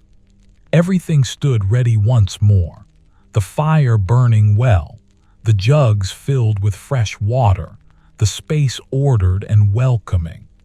He hummed plainchant melodies while working at a small mending task, repairing a tear in one of the blankets with careful stitches, the needle moving in and out of the fabric with patient rhythm. The conversation with Agnes and her mother repeated itself in his memory. He had not planned what to say about worry. The words had simply emerged in response to the girl's honest question. But reflecting now, he recognized the truth in them, the way they aligned with his own experience. How much time he had spent in his younger years worrying about whether he was living rightly, whether his service was adequate, whether he was truly suited for this life, and how gradually, almost without noticing, those worries had faded as he simply continued day by day, doing what was before him to do, finding that capability emerged in the doing rather than in the anticipating. Perhaps that was always the way. Perhaps worry served some purpose in highlighting what mattered, in marking the territory of care, but then needed to be set aside so that actual living could occur. Worry about holding a baby never kept a baby safe, but attentive presence while actually holding the baby did. Worry about traveling in mist never cleared the fog, but patient waiting and careful attention to the road did. These thoughts moved through his mind without urgency, familiar companions that required no resolution. He finished his mending and set the blanket aside. The morning bells would ring soon for terse. The day would continue its progression, and he would move through it as he had moved through countless days before, finding sufficiency in the unfolding present rather than in imagined futures or remembered pasts. The sunlight strengthened. The last traces of mist evaporated from the low places where they had lingered. By midday, when Cedric stepped outside to draw fresh water from the well, the world had returned completely to its normal clarity, as if the morning's obscurity had been a dream from which the land had finally awakened. The days that followed settled into their familiar rhythm, each one carrying its own small variations within the larger pattern of monastic life. Brother Cedric rose with the dawn, tended the fire, attended the prayer services that marked the hours, welcomed whatever travelers appeared at the rest house door, and performed the countless small tasks that kept the space functioning and hospitable. On the third day after the mist, no travelers came at all. The road remained empty from dawn until dusk, unusual for this time of year but not unprecedented.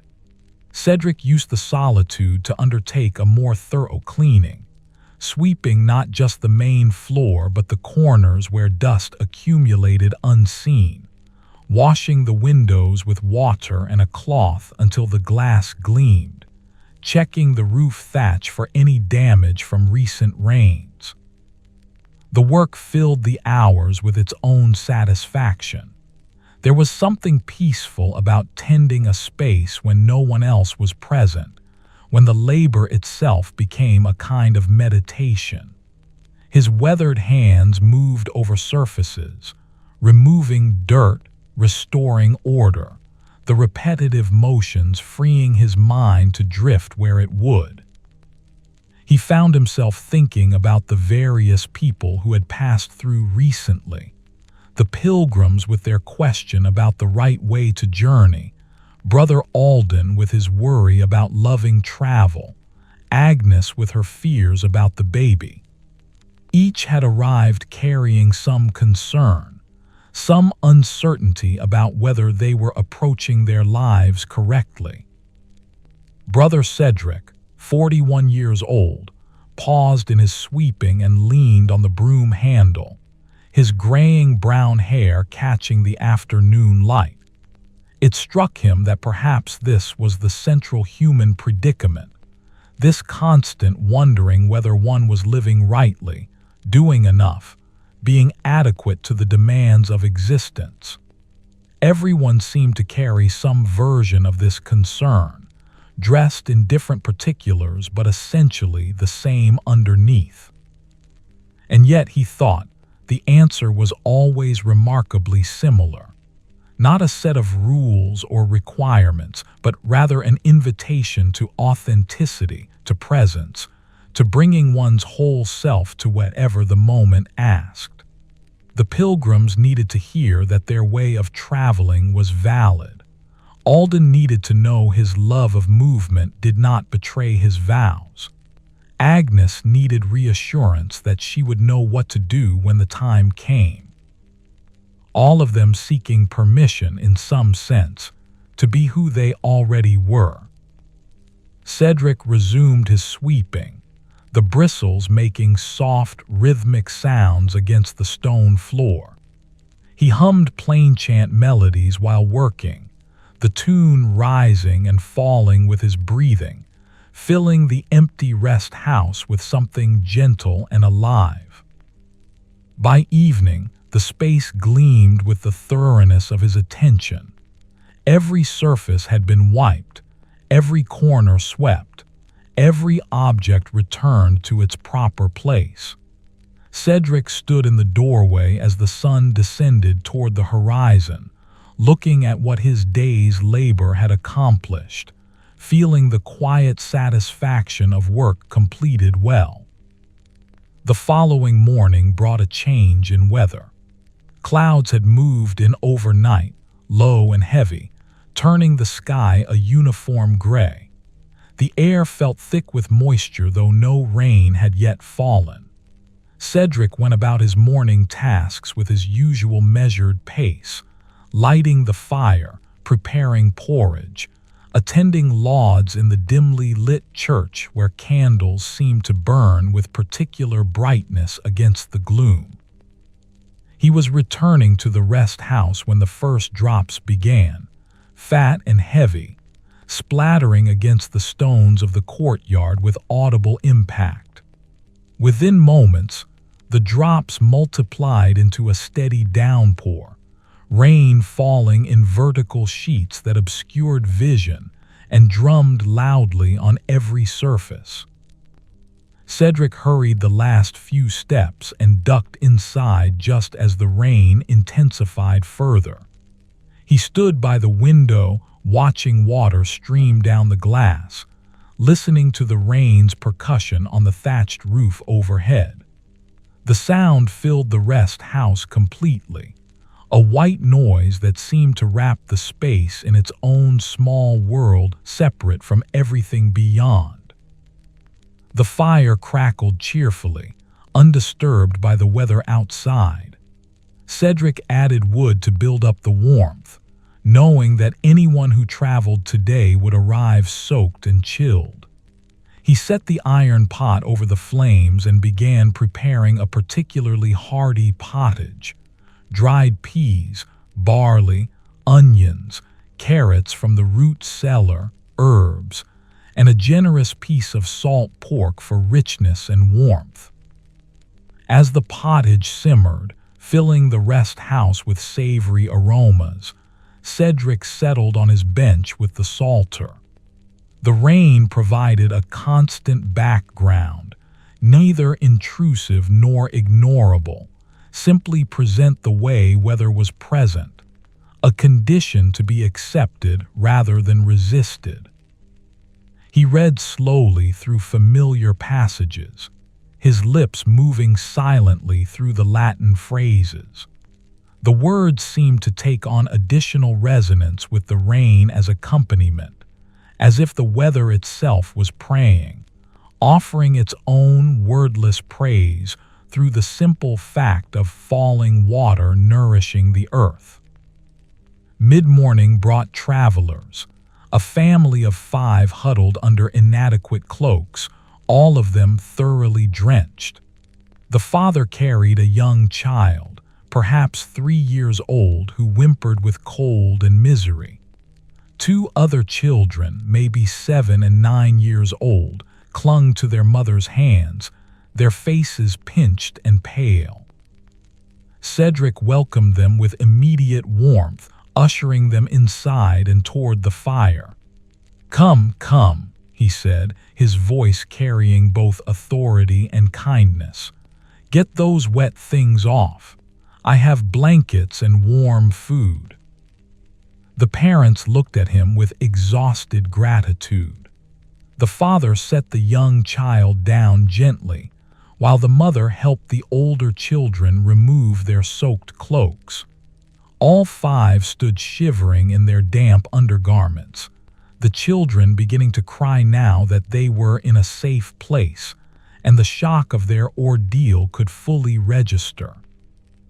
Brother Cedric, 41 years old, moved with swift efficiency, his weathered hands pulling blankets from the chest and wrapping them around each child in turn. He settled them close to the fire, then brought the pottage, thick and steaming, along with bread and water.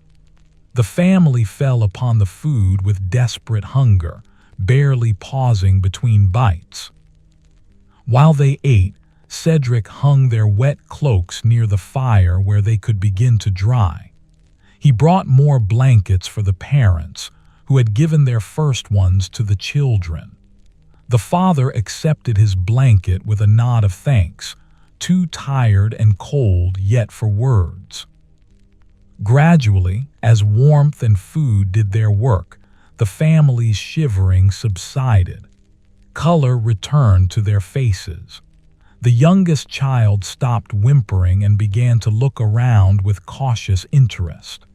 The mother's shoulders, which had been hunched with tension, slowly relaxed. "Thank you, brother," the father finally said, his voice rough with exhaustion. "We have been walking since yesterday afternoon. We thought we would reach Ashwell before the rain began, but we misjudged the distance. When the rain started, we had no choice but to continue. The children," his voice caught slightly, "I feared for them in this cold and wet weather." "You are here now," Cedric said with gentle firmness. "You are safe and warm. That is what matters." "We should not have traveled," the mother said, her voice carrying self-recrimination. "We should have waited or started earlier, or—" she shook her head. "I keep thinking of all the things we should have done differently." Cedric settled onto a bench facing them. "Perhaps," he said, "or perhaps this was simply how it unfolded and second-guessing serves no purpose now. You made the choices you made with the information you had. The outcome could have been much worse. You could have had no shelter to reach. Instead, you are here, and your children are warming, and the rest of the journey can wait until the rain passes." The father looked at him with an expression that mixed relief and something close to wonder. "You are very kind, brother, not just in what you offer, but in how you offer it. No judgment, no lecture about our foolishness." "Who am I to judge?" Cedric asked simply. "I sit here by my fire, dry and comfortable, watching others struggle with the weather and the road. That does not make me wiser, only more fortunate in this particular moment." The youngest child had finished eating and now sat staring at the fire, mesmerized by the flames. The other 2 children leaned against their mother, the older one's eyes beginning to droop with exhaustion. The rest house felt very full with 5 additional people, but full in a way that was cozy rather than cramped, as if the space expanded to accommodate whatever it needed to hold. "Where are you traveling to?" Cedric asked after a time. "Cambridge," the father replied. "I am a mason. There is work there. A new chapel being built, and they need skilled hands. We sold our cottage and what we could not carry to make this journey and start anew. A significant change, Cedric observed. It is, the mother agreed, and frightening if I am honest, to leave everything familiar to walk towards something unknown. She looked down at her children. But the work here has dried up and a family must eat. So we walk toward possibility rather than remain in certainty that offers no future. Brother Cedric, 41, felt the weight of their situation settling in his awareness. This was not the journey of pilgrims seeking blessings or young monks carrying messages. This was survival necessity, the hard choices that ordinary people made when circumstances demanded it. "You are brave," he said quietly. "Both of you. It takes courage to walk away from the known, even when the known offers little comfort. It takes courage to carry your children toward an uncertain future because you believe it holds more promise than a certain present." The mother's eyes glistened. "I do not feel brave," she said. "I feel terrified most of the time. Terrified we have made a terrible mistake, that we will arrive in Cambridge and find no work, no place to live, nothing but more struggle and no way to return to what we left behind." "That is what makes it courage," Cedric said. "If you felt no fear, walking would require no bravery. Courage is not the absence of fear, but the decision to move forward despite it." He rose and ladled more pottage into their bowls. They had finished the first portions quickly. "And you are not walking blindly into nothing. You have skills. Masonry is always needed where building occurs. You have each other. You have your children's future as motivation. These are not small things." The father accepted his refilled bowl with a grateful nod. "Your words help, brother, more than you perhaps know. We have been walking with such weight, the worry, the what-ifs, the sense that we are failing somehow even as we try to succeed. To hear someone say we are brave rather than foolish," he paused, composing himself. "It lightens the load at least a little." They ate the second serving more slowly, their immediate hunger satisfied, able now to taste and savor rather than simply consume. Outside, the rain continued its steady drumming, showing no signs of diminishing. The day had the quality of time suspended, as if the weather had created a pocket outside normal progression where the only requirement was to wait and rest. Cedric retrieved the psalter but did not read. Instead, he sat with the book closed in his lap, simply being present with his guests, available should they need anything but not imposing conversation upon them. The fire crackled. The rain fell. The children dozed against their mother, who stroked their hair with gentle, repetitive motions. "Tell me about your work," Cedric said after a while to the father. "Masonry, that is a skilled craft. How did you come to it?" The man's face brightened slightly.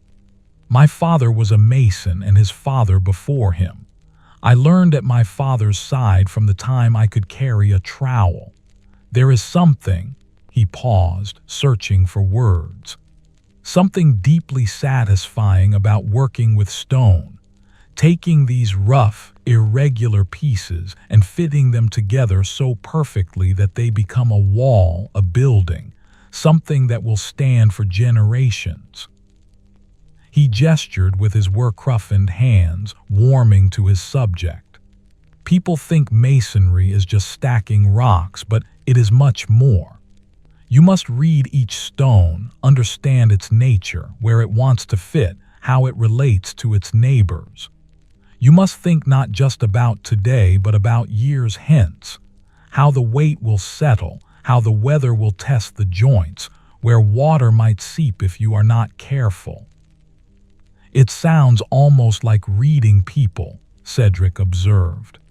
Understanding their nature, where they fit, how they relate to others. The mason looked surprised, then thoughtful. I had never considered it that way, but yes, there is something similar. Each stone is individual with its own character.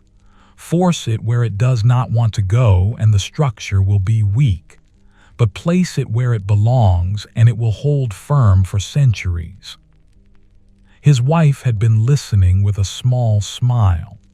He can look at a pile of stone and see the building that will emerge from it, she said.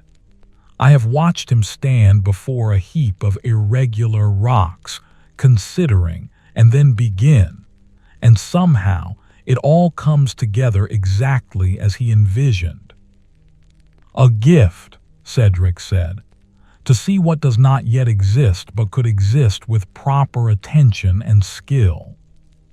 The mason shrugged, but his expression showed pleasure at the recognition.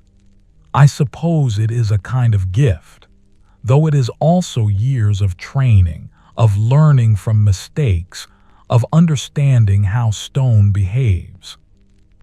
Brother Cedric, 41 years old, leaned forward slightly, his graying brown hair falling across his forehead. His weathered hands rested on the psalter in his lap.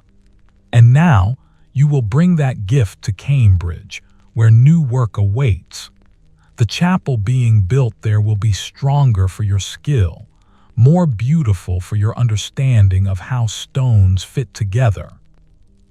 If they hire me, the mason said, some of the earlier worry creeping back into his voice.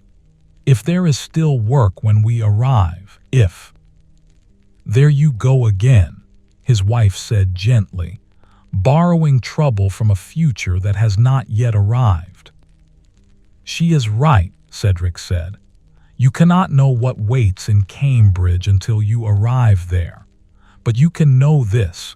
You have genuine skill, you are willing to work, and you are walking toward opportunity rather than remaining in stagnation. Those are substantial advantages. He hummed plain chant melodies while working. Though at this moment he was not working, the habit was so deeply ingrained that the tune emerged naturally.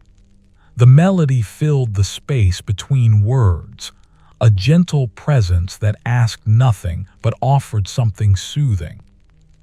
The youngest child stirred and looked up at Cedric with drowsy eyes. "Are you singing?" the child asked, voice soft and wondering. "I am," Cedric admitted. "An old song I learned many years ago. Would you like to hear more of it?" The child nodded. Cedric let the melody continue, his voice quiet but clear, the Latin words flowing in their ancient rhythm. He did not explain the words. The child would not understand them anyway, but simply let the sound wash over the space, the tune carrying a peace that transcended language. The child's eyes closed again, lulled by the music and the warmth and the fullness of being fed. The other children remained asleep against their mother.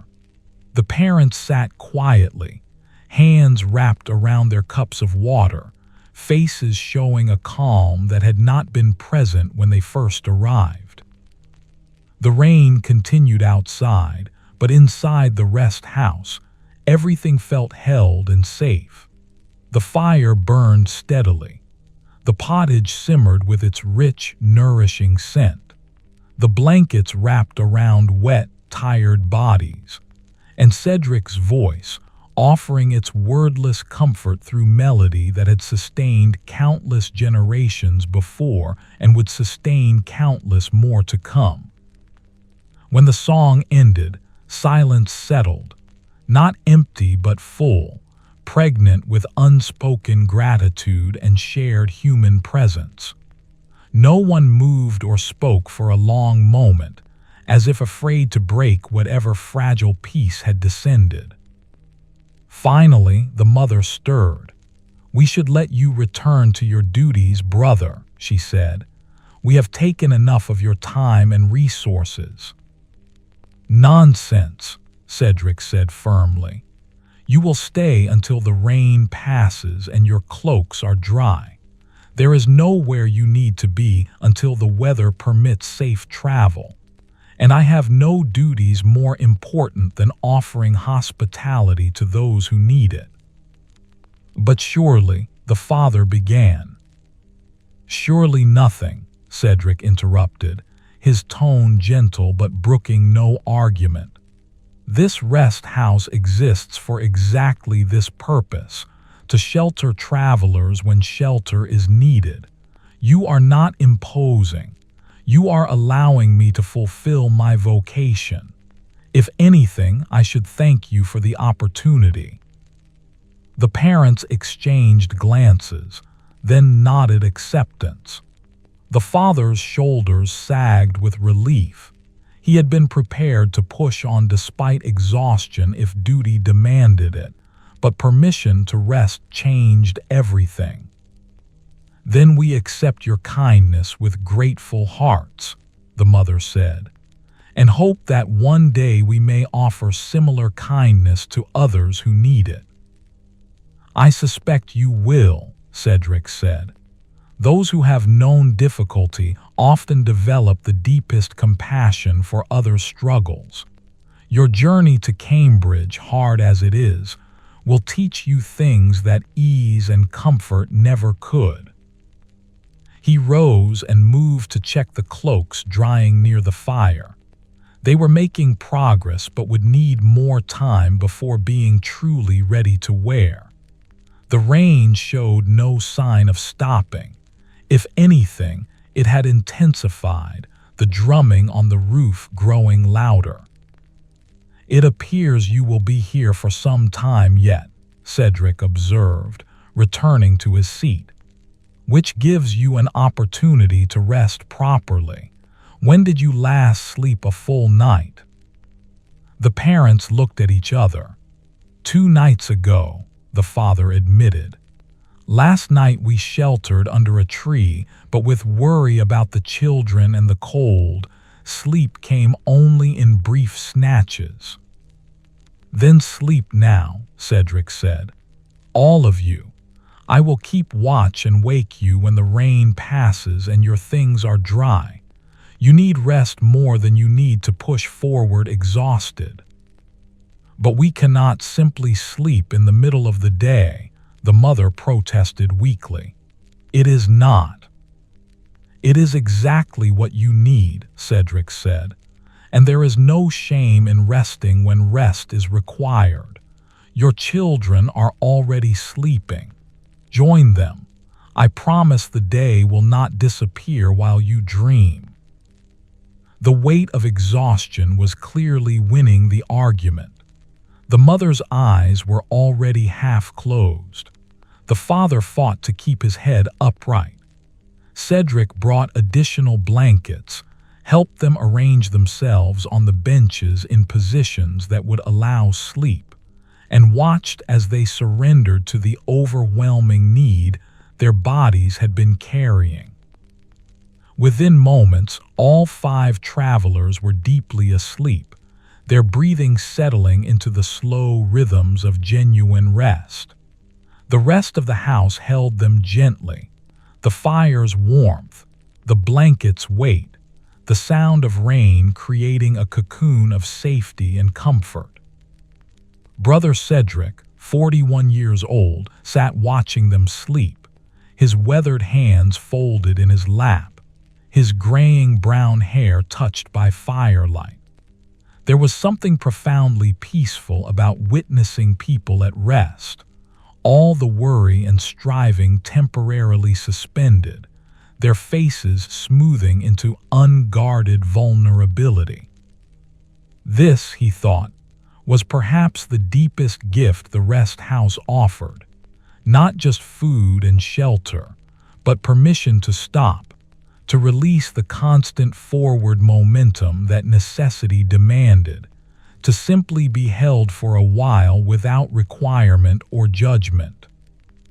He hummed plain chant melodies while working at his customary small tasks, mending, tidying, tending the fire. The work required no thought, leaving his mind free to drift through reflection and observation. The rain continued its percussion. Time passed in that suspended way it had when measured only by breath and heartbeat rather than by the sun's hidden progress across the cloud-covered sky. Hours later, he could not say how many, the rain finally began to ease. The drumming on the roof diminished to a lighter patter, then to occasional drops. Light changed in the windows, suggesting that although still overcast, the worst of the storm had passed. Cedric checked the cloaks, dry enough now for wearing, though still slightly damp to the touch. He let them hang a while longer, giving the family every possible moment of rest before waking them. Eventually, as afternoon stretched toward evening, he approached the sleeping parents and touched the father's shoulder gently. "The rain has stopped," he said quietly. "Your cloaks are dry.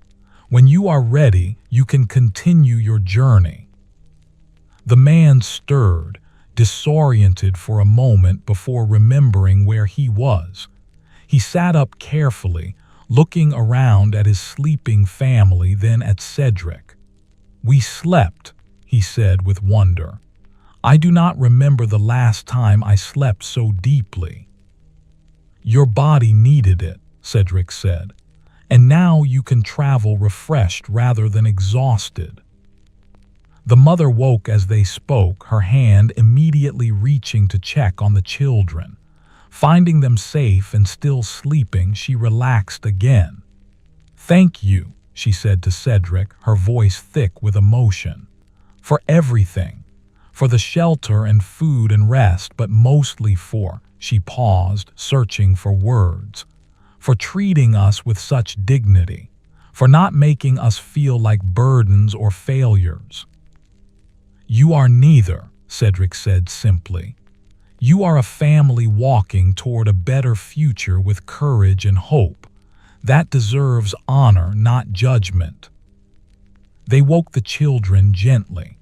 The little ones emerged from sleep slowly, rubbing their eyes, taking time to remember where they were. But their faces showed the benefit of rest and warmth, color in their cheeks, brightness in their eyes, the resilience of childhood asserting itself. Cedric helped them gather their belongings and don their cloaks, now dry and warm from the fire. He packed food for their journey, bread, cheese, dried fruit, enough to see them through to Cambridge without needing to purchase more. At the doorway, the family paused. The father extended his hand and Cedric clasped it firmly. "I will not forget this, brother," the father said. "When we reach Cambridge, when we are settled and the work is going well, I will remember this day, and I will seek opportunities to offer others what you have offered us." "That is the nature of kindness," Cedric replied. "It spreads from one person to another, each act inspiring the next. You do not owe me anything, but if you choose to extend similar kindness to others, then the world becomes a bit gentler for everyone." The mother embraced him briefly, an unusual familiarity but clearly heartfelt. The children waved, and then they were walking down the wet road, their cloaks dark against the gray afternoon, their forms growing smaller with distance, but their steps noticeably lighter than when they had arrived. Brother Cedric stood in the doorway until they passed from sight, then returned inside. The rest house felt very quiet after their presence, but not empty, more like a space that had just exhaled after holding breath, settling back into its usual rhythm. He set about cleaning, washing the bowls and cups, refolding blankets and restoring order. The work was familiar, soothing in its predictability. Outside, the world dripped with recent rain. Inside, the fire burned low, content to smolder rather than blaze now that its fierce warmth was no longer needed. As evening approached and the time for vespers drew near, Cedric paused in his work and stood by the window, looking out at the rain-washed world. The clouds were breaking up, showing patches of pale sky. Everything looked refreshed, renewed, the dust and grime of recent days washed clean. He felt a familiar sense of deep contentment settling through his limbs, the satisfaction of having been useful, of having offered what was needed when it was needed. Not through any great heroism or wisdom, but simply through presence and availability, through keeping the rest house ready and welcoming whatever the road brought to its door. The bells began to ring for vespers, their tones carrying clearly through the clean air. Cedric collected himself and made his way across the damp courtyard to the church, his worn leather shoes leaving prints in puddles that reflected the emerging stars beginning to appear in the clearing sky above. The week that followed brought a return to milder weather. The rain had broken the earlier warmth, leaving behind days that felt perfectly balanced, neither too hot nor too cool, with breezes that carried the green scent of growing things and skis that cycled through clouds and sun in easy alternation. Brother Cedric settled into this stretch of pleasant days with his customary acceptance. Each morning he rose, tended the fire, attended the prayer services, and welcomed whatever travelers appeared. Some days brought many visitors, others few. He treated each arrival with the same patient hospitality, neither hurrying toward completion nor lingering beyond what was needed. On the morning of the 5th day after the rain, Cedric was sweeping the courtyard when he noticed an elderly man approaching on foot. The man walked with a pronounced limp, favoring his left leg, using a wooden staff for support. His clothing marked him as someone of modest means but not poverty, a wool tunic and cloak of good quality though worn from use, leather shoes that had been mended more than once. The man paused at the courtyard's edge, breathing heavily from exertion. His face was deeply lined, weathered by many years of sun and wind. White hair showed beneath a simple cap, but his eyes, when they met Cedric's, held a brightness that age had not dimmed. "God's peace, friend," Cedric called in greeting. "You are welcome here. Come inside and rest." The elderly man nodded gratefully and made his slow way across the courtyard, his staff tapping against the stones with each step. Cedric waited patiently, not rushing forward to assist unless asked. Some people preferred to manage their own movement, maintaining dignity through independence. Inside the rest house, the man sank onto a bench with a long sigh. "My thanks, brother," he said, his voice carrying the roughness of age but also warmth. "These old legs do not carry me as easily as they once did. Every journey takes longer than memory expects." Brother Cedric, 41 years old, brought water and bread, then ladled pottage that had been simmering since morning. His weathered hands set the bowl down gently, his graying brown hair catching the light from the window. "Take your time," he said. "There is no hurry here." The old man ate slowly, his movements deliberate but steady. Between bites he looked around the rest house, taking in the neat orderliness, the fire burning peacefully, the simple furnishings that spoke of function rather than decoration. "You keep a good house," he observed. "Clean and welcoming. That is no small thing." "The house keeps itself mostly," Cedric replied with a slight smile. "I merely prevent it from falling into disorder." "Modest words," the old man said, "but I have seen enough poorly kept rest houses to recognize the difference. This place has been tended with care, and for a long time if I am any judge." "Nearly 20 years," Cedric admitted. "Long enough that the work has become part of me, as natural as breathing." The elderly man nodded.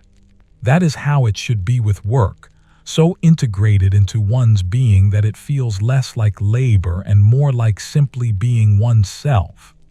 He finished his pottage and set the bowl aside. "I am Walter, once a wool merchant but now retired from that trade.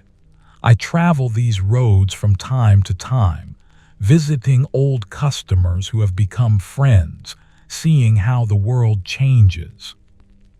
"And does it change much?" Cedric asked, settling onto the bench across from Walter. "Yes and no," Walter said thoughtfully. "The details change, people age, children grow, buildings rise and fall. But the essential patterns remain constant. People still marry and have children, still work and rest, still hope and worry. The names and faces change, but the fundamental human experience continues much as it always has." He stretched his leg out carefully, wincing slightly. "Though I confess my body reminds me daily that it, at least, is changing. This leg, I injured it years ago, and it has grown steadily more troublesome. Some days I wonder why I continue these journeys when staying in one place would be so much easier." "Why do you continue?" Cedric asked. Walter was quiet for a moment, considering. "Movement feels necessary to me," he said finally. "Even when it is difficult, even when staying put would be more comfortable. I think if I stopped moving entirely, something essential in me would stop as well. The journey itself has become part of who I am, not just what I do." Brother Cedric, 41, recognized something familiar in these words, an echo of what Brother Alden had expressed, though coming from a very different stage of life. "You carry your home with you," he observed. "Exactly so," Walter said, his face brightening at being understood. "I have a cottage, a place to return to between journeys, but it is not where I feel most myself. That happens on the road, in the movement between places, in encounters with people and landscapes. The cottage is where I rest between the real living." He shifted his weight, seeking a more comfortable position. "My children think I am foolish. They want me to settle, to stay close where they can look after me as I age. And perhaps they are right. Perhaps I am foolish to walk these roads with a bad leg and advancing years. But I cannot seem to help myself. The road calls and I answer." Cedric rose and moved to the fire, adding wood with careful placement. The flames caught and spread, bringing renewed warmth to the space. He hummed plain chant melodies while working, the familiar tune emerging naturally as it always did when his hands were occupied with simple tasks. "I do not think you are foolish," Cedric said, returning to his seat. "Different people need different things to feel truly alive. Some need roots going deep into one place. Others need the freedom to move. Neither is better or worse. They are simply different ways of being human." Walter looked at him with an expression that held both gratitude and a hint of sadness. "You are kind to say so, brother, but I wonder sometimes if I am being selfish. My children want me near. My body protests the journeys. Perhaps wisdom would be to acknowledge limitations and accept a quieter life." "Perhaps," Cedric agreed. "Or perhaps wisdom is knowing oneself well enough to understand what truly sustains you, and honoring that even when others do not understand." He paused, his weathered hands resting calmly on his knees.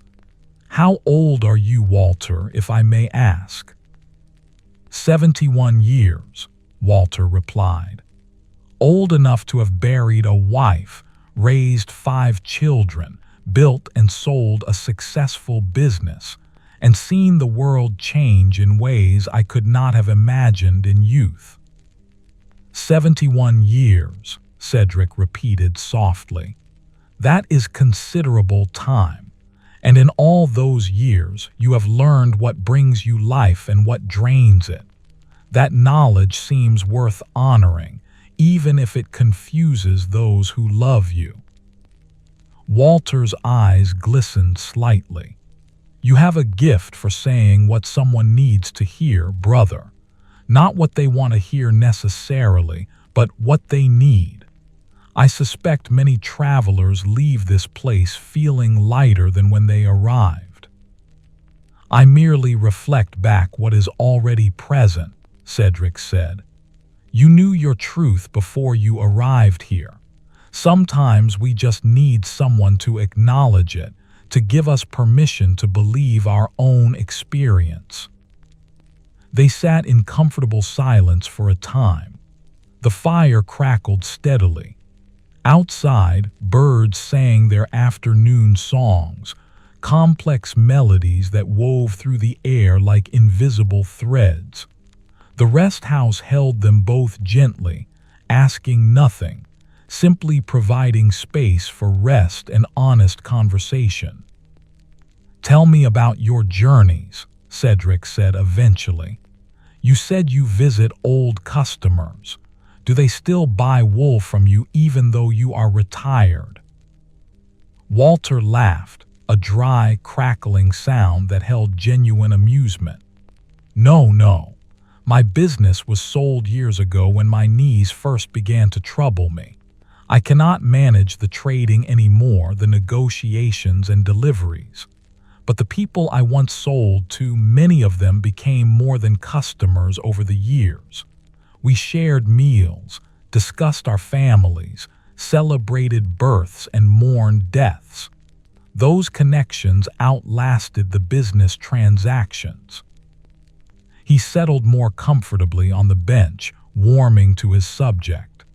"There is a weaver in Royston, for instance. Thomas is his name. I sold him wool for 30 years. His wife makes the most remarkable cheese.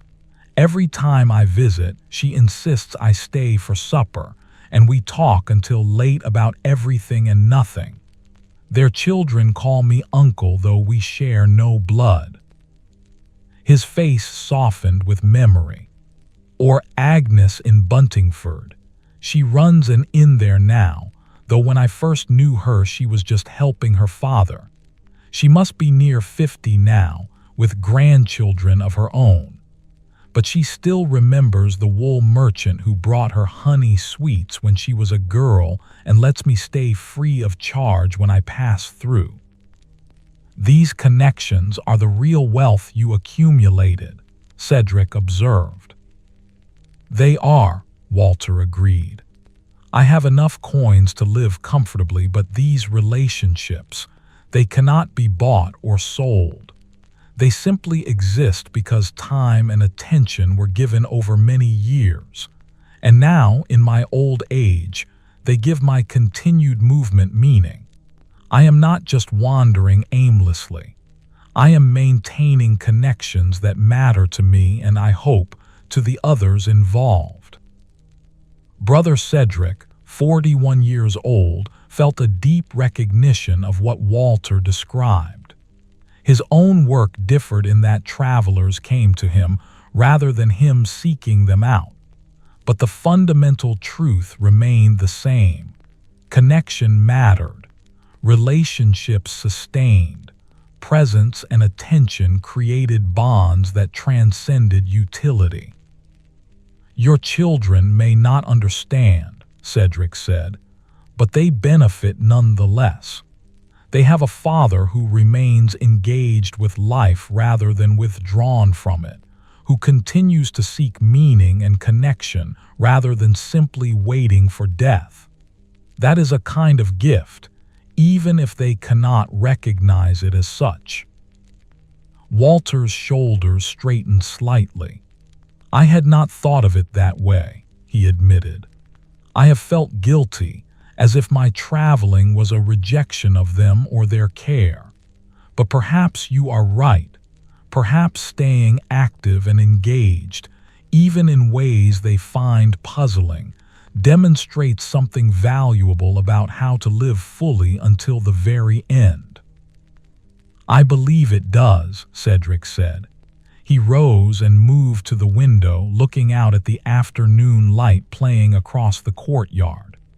We live in a culture that expects the elderly to withdraw, to become quiet and still, to take up as little space as possible. But you refuse that expectation. You continue to move through the world with purpose and joy. That is not selfishness. That is courage. He turned back to face Walter. And when you can no longer travel, when your body finally insists on stillness, you will know you lived fully for as long as possible. That is worth something, I think. Walter sat with these words for a long moment, his lined face thoughtful. You have given me a great deal to consider, Brother Cedric. I came here expecting only a place to rest my leg and perhaps a bowl of soup. Instead, I found someone who understands what I could not quite articulate to myself. The understanding was already in you, Cedric said. I merely helped bring it to the surface where you could examine it more clearly. The afternoon continued its gentle progression. Walter's leg gradually recovered from the morning's exertion. They spoke intermittently about various topics, the weather, the state of the roads, the changes they had both observed over the years. But more often they sat in silence, two men comfortable enough in their own skins to need no constant conversation. Eventually, as the light began to take on the golden quality of approaching evening, Walter stirred and tested his leg. I should continue, he said. I hope to reach Barkway before dark. There is an inn there where the keeper knows me. Is your leg recovered enough? Cedric asked. As recovered as it will be, Walter replied. The rest has helped considerably. I am grateful for your hospitality, Brother Cedric. This time spent here has refreshed more than just my body. Cedric walked with him to the doorway where they paused. Walter extended his hand, and Cedric clasped it warmly. The old man's grip was still strong despite his years, speaking of a life spent in physical work and purposeful movement. Travel safely, Walter, Cedric said. May your friends in Barkway welcome you as warmly as I hope you have felt welcomed here. "I have no doubt about it," Walter said. "And Brother Cedric, thank you, not just for today, but for the permission you gave me to continue being myself. That is a rare and precious gift." He made his way across the courtyard, his staff tapping its rhythmic accompaniment to his uneven gait. Cedric watched until the old man reached the road and turned north, moving steadily despite his limp, his figure upright and purposeful against the afternoon sky. Brother Cedric, 41 years old, returned inside. His weathered hands began their customary work of cleaning, washing Walter's bowl and cup, wiping down the table, sweeping where the old man's staff had tracked in a bit of dirt. The tasks flowed naturally, each one complete and sufficient. As he worked, he found himself thinking about Walter's situation, the tension between what others expected and what his own nature demanded. How often that tension appeared in different forms. The Pilgrims worried about making their journey correctly. Alden worried about loving travel too much. The Mason family worried about walking toward uncertainty. And now Walter worried about continuing to move when convention suggested he should be still. All of them seeking some external validation for choices they had already made or needed to make. All of them carry unnecessary guilt for simply being who they were rather than who they thought they should be. Cedric hummed plain chant melodies while working, the tune weaving through his thoughts without disrupting them. He wondered sometimes if this was his particular gift, not wisdom exactly, but the ability to help people see their own wisdom more clearly. To hold up a mirror that reflected back their authentic selves rather than the distorted images created by worry and external expectation. Not that he always succeeded. Some travelers remained trapped in their concerns despite his best efforts at gentle redirection.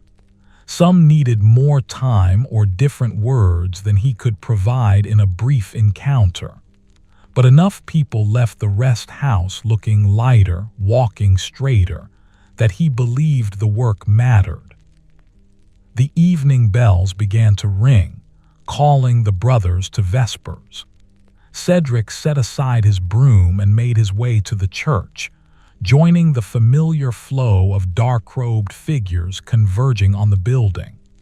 The service unfolded as it always did, chanting prayers rising and falling in their ancient rhythm, the community's voice unified in praise and supplication. Afterwards, walking back to the rest house through the deepening twilight, Cedric felt the satisfaction of another day lived fully, not dramatically, not marked by extraordinary events, but simply lived with attention and care. Travelers welcomed, needs met, honest conversations shared, small kindnesses offered. Inside, he prepared his simple evening meal and ate slowly, savoring the food and the quiet. The fire burned low, requiring no immediate attention. Stars began to appear through the window, bright points against the darkening blue. The rest house settled into nighttime peace, ready to offer shelter should anyone arrive in the darkness, but equally content with solitude if none came. Cedric performed his final tasks, banking the fire safely, ensuring the door remained unlatched, spreading his blanket on his sleeping bench. His body felt the pleasant fatigue of a day well used, his mind quiet and untroubled. He lay down, pulling the woolen blanket over himself, and let the day release its hold. His last thoughts before sleep claimed him were of Walter, walking his road toward Barkway with his uneven gait and his stubborn determination to keep moving. Of the Mason family, hopefully settled in Cambridge by now, the father's skilled hands finding work, the children adjusting to their new home. Of Agnes, helping with her aunt's baby and discovering her own capability. Of the Pilgrims, perhaps arriving at Walsingham to complete their vow. Of Brother Alden, carrying messages and learning to trust his love of travel. All of them walk their roads, carrying their particular burdens and joys, moving through the world in their own authentic ways. And he, Brother Cedric, keeper of this small rest house, offered what he could offer: shelter, food, honest conversation, permission to be fully themselves. It was enough, more than enough. It was exactly what was needed and exactly what he was meant to give. The rest of the house breathed around him, its timbers settling with familiar creaks, the fire's last coals glowing softly, the night wrapping everything in gentle darkness. And Cedric slept, his weathered hands still, his breathing deep and even, his heart at peace with the life he had chosen and that had, in equal measure, chosen him. The days continued their gentle procession, each one different in small ways but similar in their essential rhythm. Brother Cedric rose with the dawn, tended his fire, attended his prayers, welcomed his travelers, and found in the repetition not monotony but a kind of meditation. The same actions performed with fresh attention each time, revealing new depths despite their familiarity. On a morning perhaps a week after Walter's visit, Cedric was drawing water from the well when he heard singing. A woman's voice, clear and strong, carrying a melody he did not recognize. The song came closer, and eventually a figure appeared on the road. A woman walking alone, middle-aged, wearing the simple clothing of a peasant but carrying herself with remarkable dignity. She entered the courtyard still singing, her voice never faltering. When she saw Cedric, she smiled broadly and finished her verse before speaking. "Good morning, brother," she called out. "What a beautiful day the Lord has given us."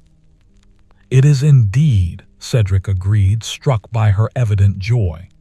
"You are welcome here. Will you come inside?" "Gladly," she said. "I have been walking since dawn and would appreciate some rest and perhaps a bit of bread if you can spare it."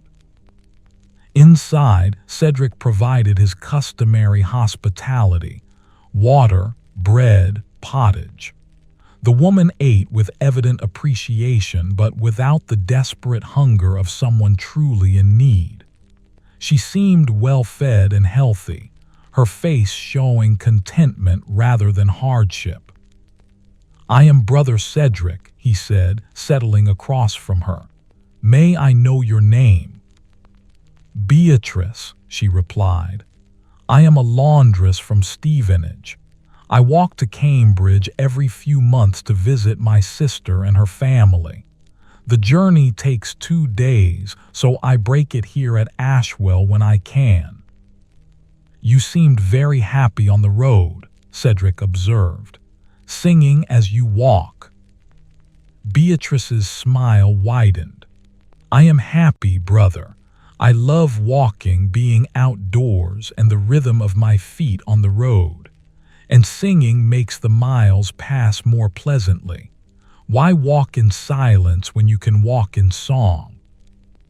Brother Cedric, 41 years old, found himself charmed by her straightforward joy. His graying brown hair caught the morning light as he leaned forward with interest. "You are fortunate," he said, "to have discovered something that brings you such pleasure." "Am I?" Beatrice asked, tilting her head thoughtfully. Or did I simply decide to take pleasure in what was necessary? I must walk to visit my sister. We have no money for horses or carts. I could trudge along miserably, counting the miles and cursing the effort. Or I could sing and look at the countryside and enjoy the adventure. The walking is the same either way, but the experience is entirely different. Cedric felt a smile tugging at his lips. That is wisdom, he said. To recognize that we often cannot choose our circumstances, but we can always choose our relationship to them. Exactly, Beatrice said with enthusiasm. So many people seem to forget this. They act as if life happens to them, as if they are victims of circumstances beyond their control.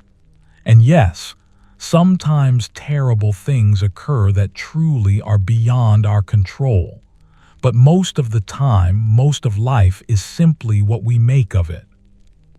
She finished her bread and reached for the water cup. Take laundry work, for instance. It is hard labor, backbreaking in truth. My hands are rough from the washing, my back aches from bending over the tubs. I could hate every moment of it. Many laundresses do, but I choose to see it differently. How do you see it? Cedric asked, genuinely curious. As transformation, Beatrice said simply. I take something dirty and make it clean. I take disorder and restore order. Every stained shirt that comes to me leaves fresh and whole. That is not nothing, brother. That is actually rather miraculous when you think about it, the power to restore things to their best state. She set down her cup and looked at him directly. And the work gives me strong arms, a healthy body, enough coin to support myself, and time alone with my thoughts as I wash. Many people work much harder for much less. So yes, I sing while I work. Why wouldn't I? Brother Cedric, 41, felt something shift in his chest. A recognition of kindred spirit, perhaps, or simply admiration for someone who had discovered what he himself had learned over years of tending the rest house. That the sacred lived in the ordinary when approached with the right attention. You have discovered something most people spend their lives seeking, he said. How did you come to this understanding? Beatrice shrugged. I am not sure there was a single moment. More like a gradual realization that bitterness and complaint were making my life smaller and darker, while gratitude and acceptance were making it larger and brighter. At some point, I simply chose the latter and never looked back. She paused, her expression growing more thoughtful. Though I will say, my mother had something to do with it. She was a cheerful woman despite a hard life. She used to say, you cannot always choose what happens to you, but you can always choose what happens in you. I must have heard that 1,000 times growing up. Eventually it sank in.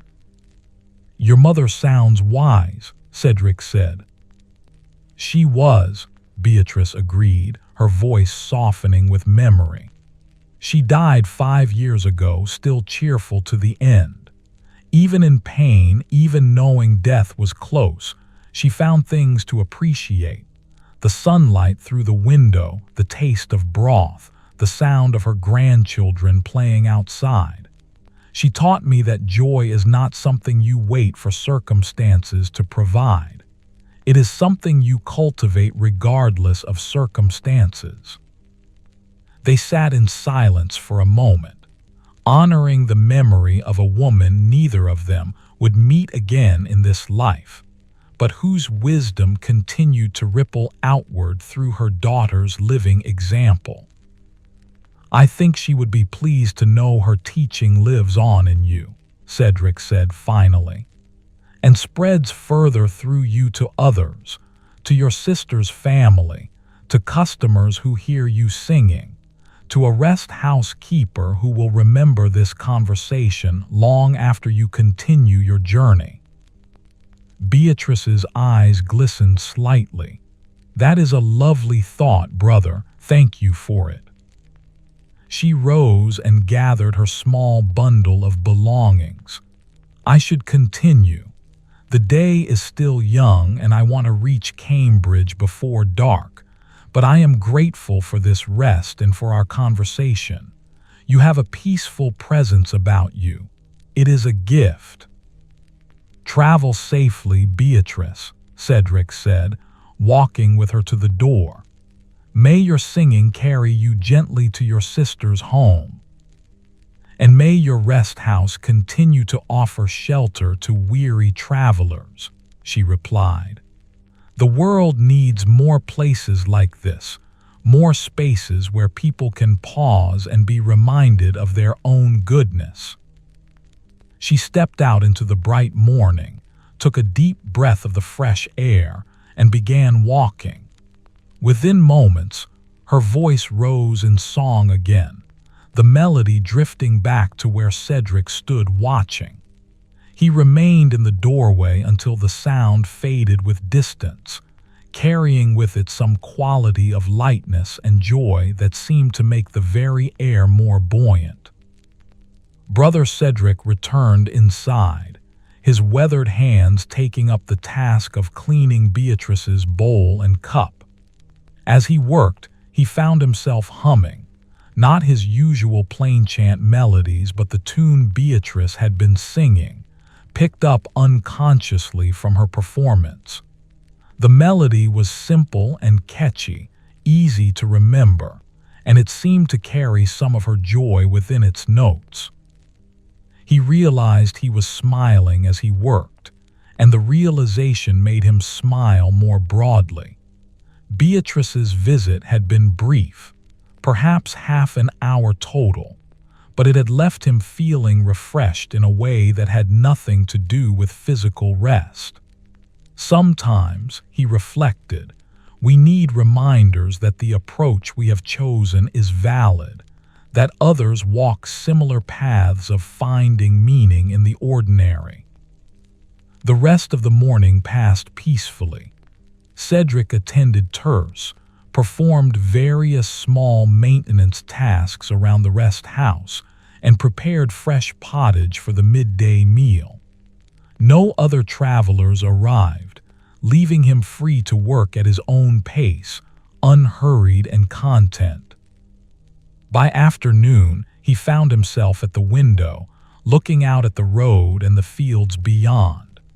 The crops were growing well, the green of new growth darkening toward the deeper shades that would come with full summer. Birds moved through the air in their seasonal patterns, building nests and feeding young. The world continued its ancient cycles, indifferent to human concerns but beautiful in its constancy.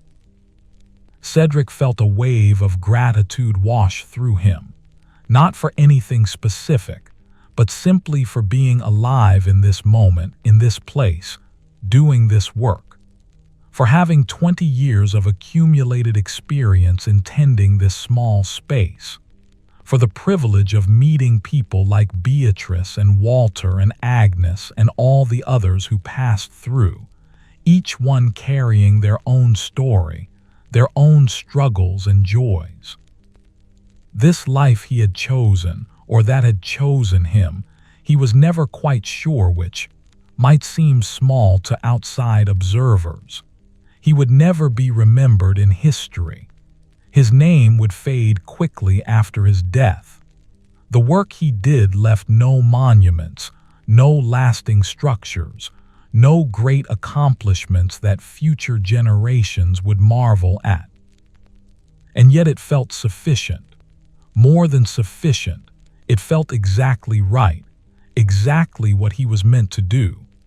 The rest house would outlast him, would welcome travelers long after he was gone, tended by other hands that would bring their own particular attention and care. He was one link in a chain that extended backward and forward through time, neither more nor less important than any other link, all of them necessary for the chain to function. The bells rang for none, calling him back from his reflections to the rhythms of community prayer. He made his way to the church, joined his voice with the others, and found in the familiar ritual a deepening of the peace he had been feeling. The words of the Psalms seemed to echo what his own heart was expressing: gratitude, wonder, acceptance of life as it presented itself. After the service, rather than returning immediately to the rest house, Cedric walked through the monastery gardens.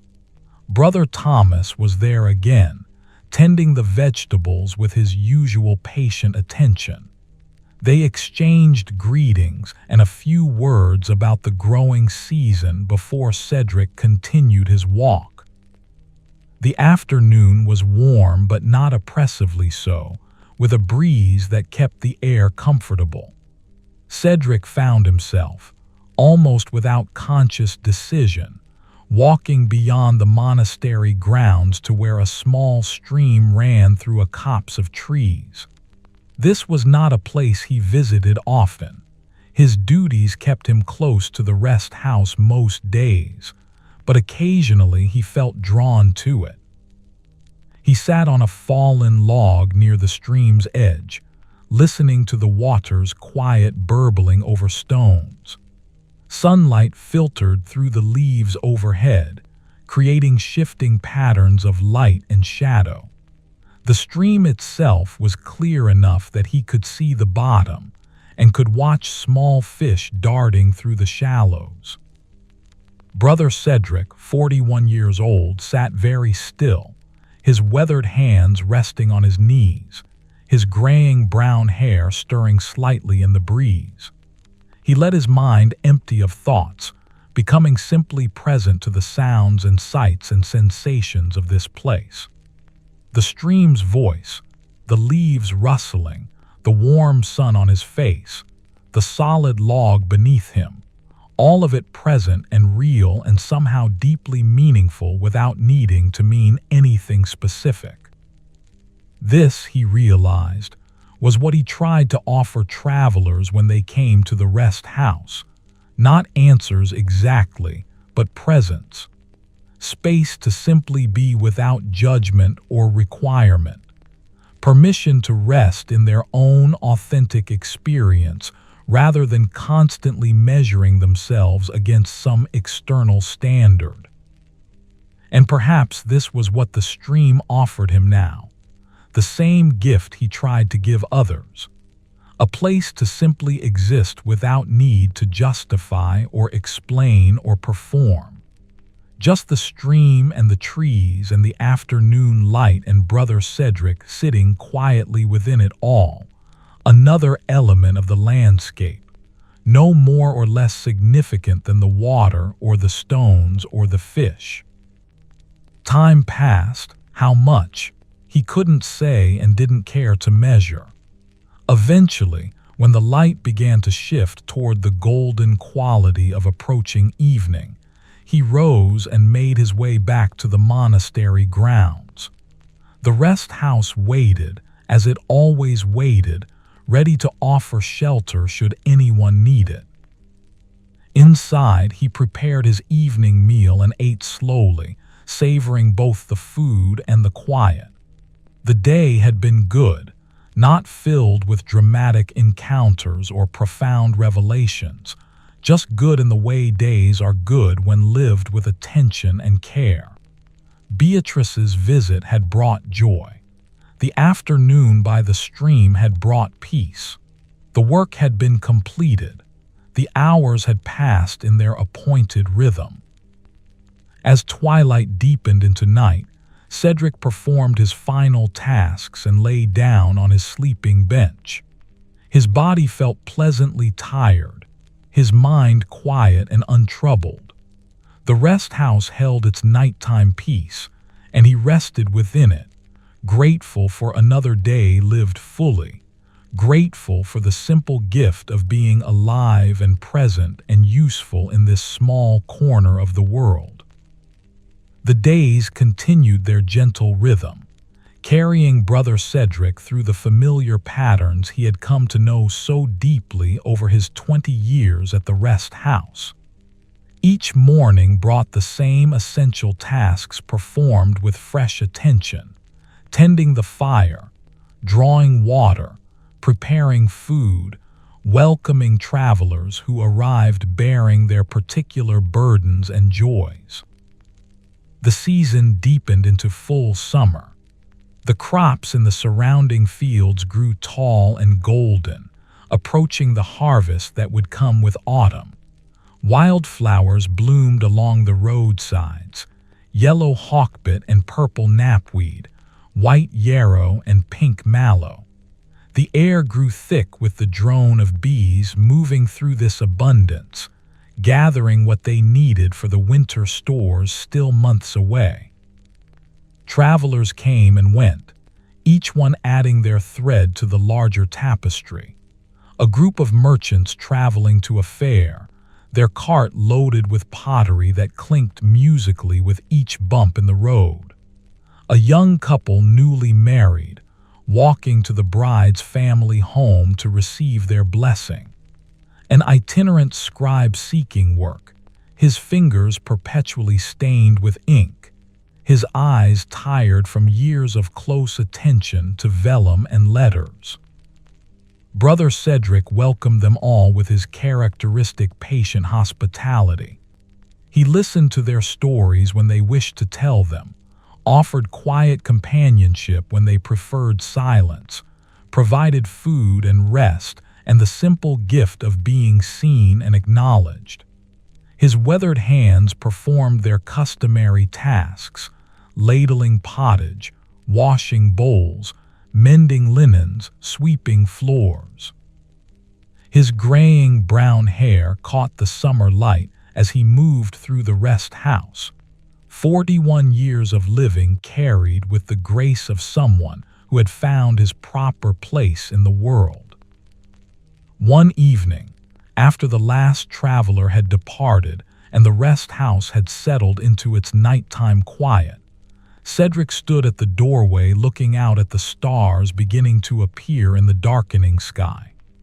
The air had cooled pleasantly after the day's warmth, carrying the scent of hay from recently cut meadows and the green fragrance of growing things still reaching toward their fullness. He thought about all the people who had passed through in recent weeks, each one carrying their own question, their own uncertainty about whether they were living rightly. The Pilgrims worried about their journey's form. Alden is concerned about his love of travel. The Mason family is anxious about their uncertain future. Agnes is frightened of dropping the baby. Walter is guilty about continuing to move. And Beatrice, who had discovered what Cedric himself had learned, that joy came not from circumstances, but from one's relationship to circumstances. All of them seeking something outside themselves that actually lived within, the permission to be authentic, the confidence that their particular way of moving through the world was valid, the assurance that they were enough exactly as they were. And what had he offered them?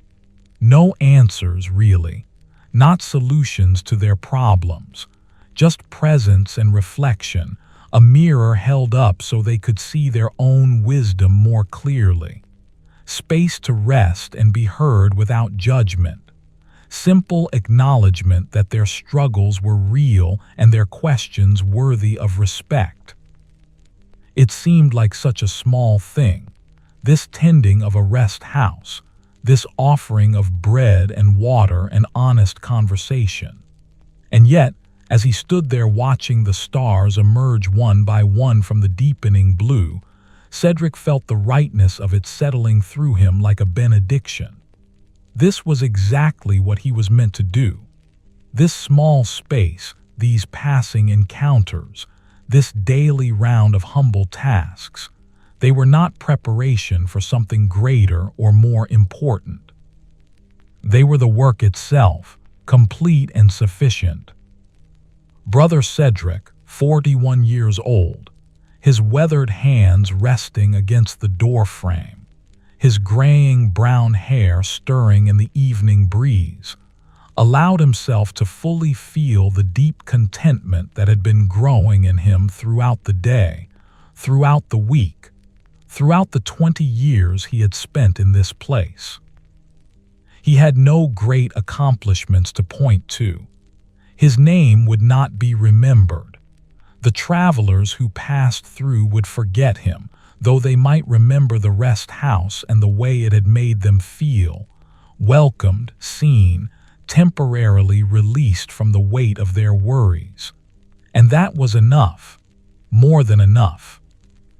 The monastery bells rang for Compline, the final prayer service of the day. Cedric turned from the doorway and made his way across the courtyard to the church, his worn leather shoes knowing every stone of the path even in the gathering darkness. Inside, candles burned with particular beauty against the night, their flames standing perfectly still in the windless air.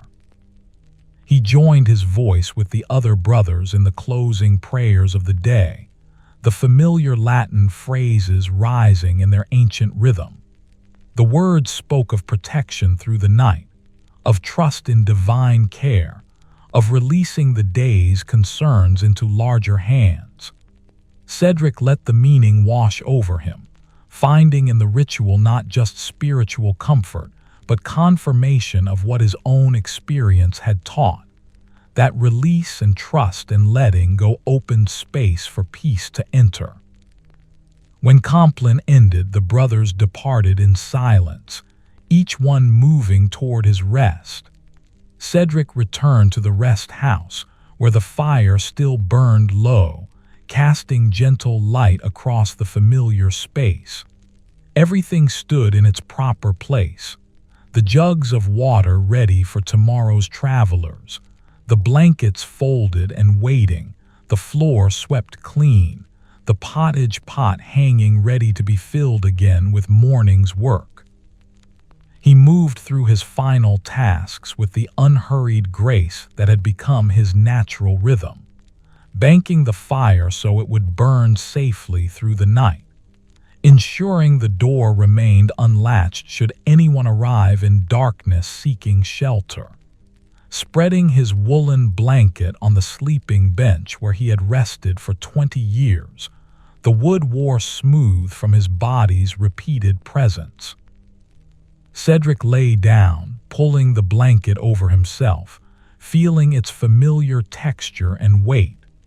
Through the window, stars shone with steady brilliance, ancient light traveling across unimaginable distances to illuminate this small moment, this quiet rest house, this single brother settling into sleep. His breathing deepened and slowed, his body releasing the day's accumulated tension. His mind drifted through memories, not dwelling on any particular one, just allowing images to surface and fade like ripples on water. The Pilgrims clasped hands in understanding. Alden's young face brightened with recognition. Agnes's worried expression transforms into confidence. The Mason family sleeping peacefully after their ordeal in the rain. Walter walked his road with stubborn determination. Beatrice singing her way toward Cambridge, carrying her mother's wisdom into the world.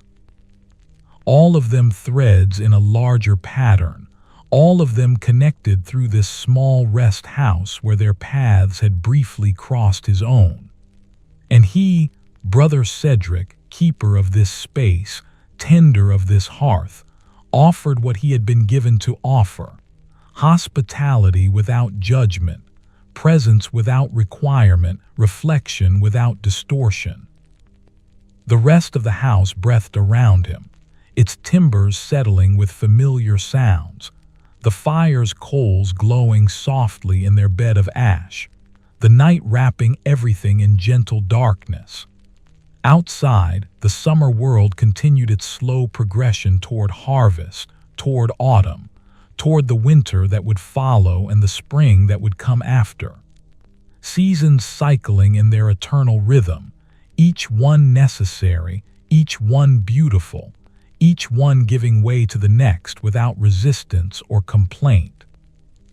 And Brother Cedric slept, his weathered hands still at last, his breathing deep and even, his heart at peace with the life he had lived and was living still. The rest of the house would be here tomorrow, and he would rise to tend it. Travelers would come, or they would not. The work would continue, simple and necessary, day after day, until eventually other hands would take up the tasks and he would rest more permanently. But that time was not yet here. For now, there was simply this: the quiet rest house, the glowing coals, the stars overhead, and Brother Cedric sleeping peacefully, wrapped in the deep contentment that came from knowing he was exactly where he belonged, doing exactly what he was meant to do, living exactly the life that was his to live. The night deepened. The stars wheeled slowly across the sky in their ancient patterns. The rest house stood steady, offering its silent welcome to the darkness, ready to receive whatever the new day would bring, ready as it had always been, as it would continue to be, a small sanctuary of peace where weary travelers could pause and remember, if only briefly, that they were seen and valued and enough.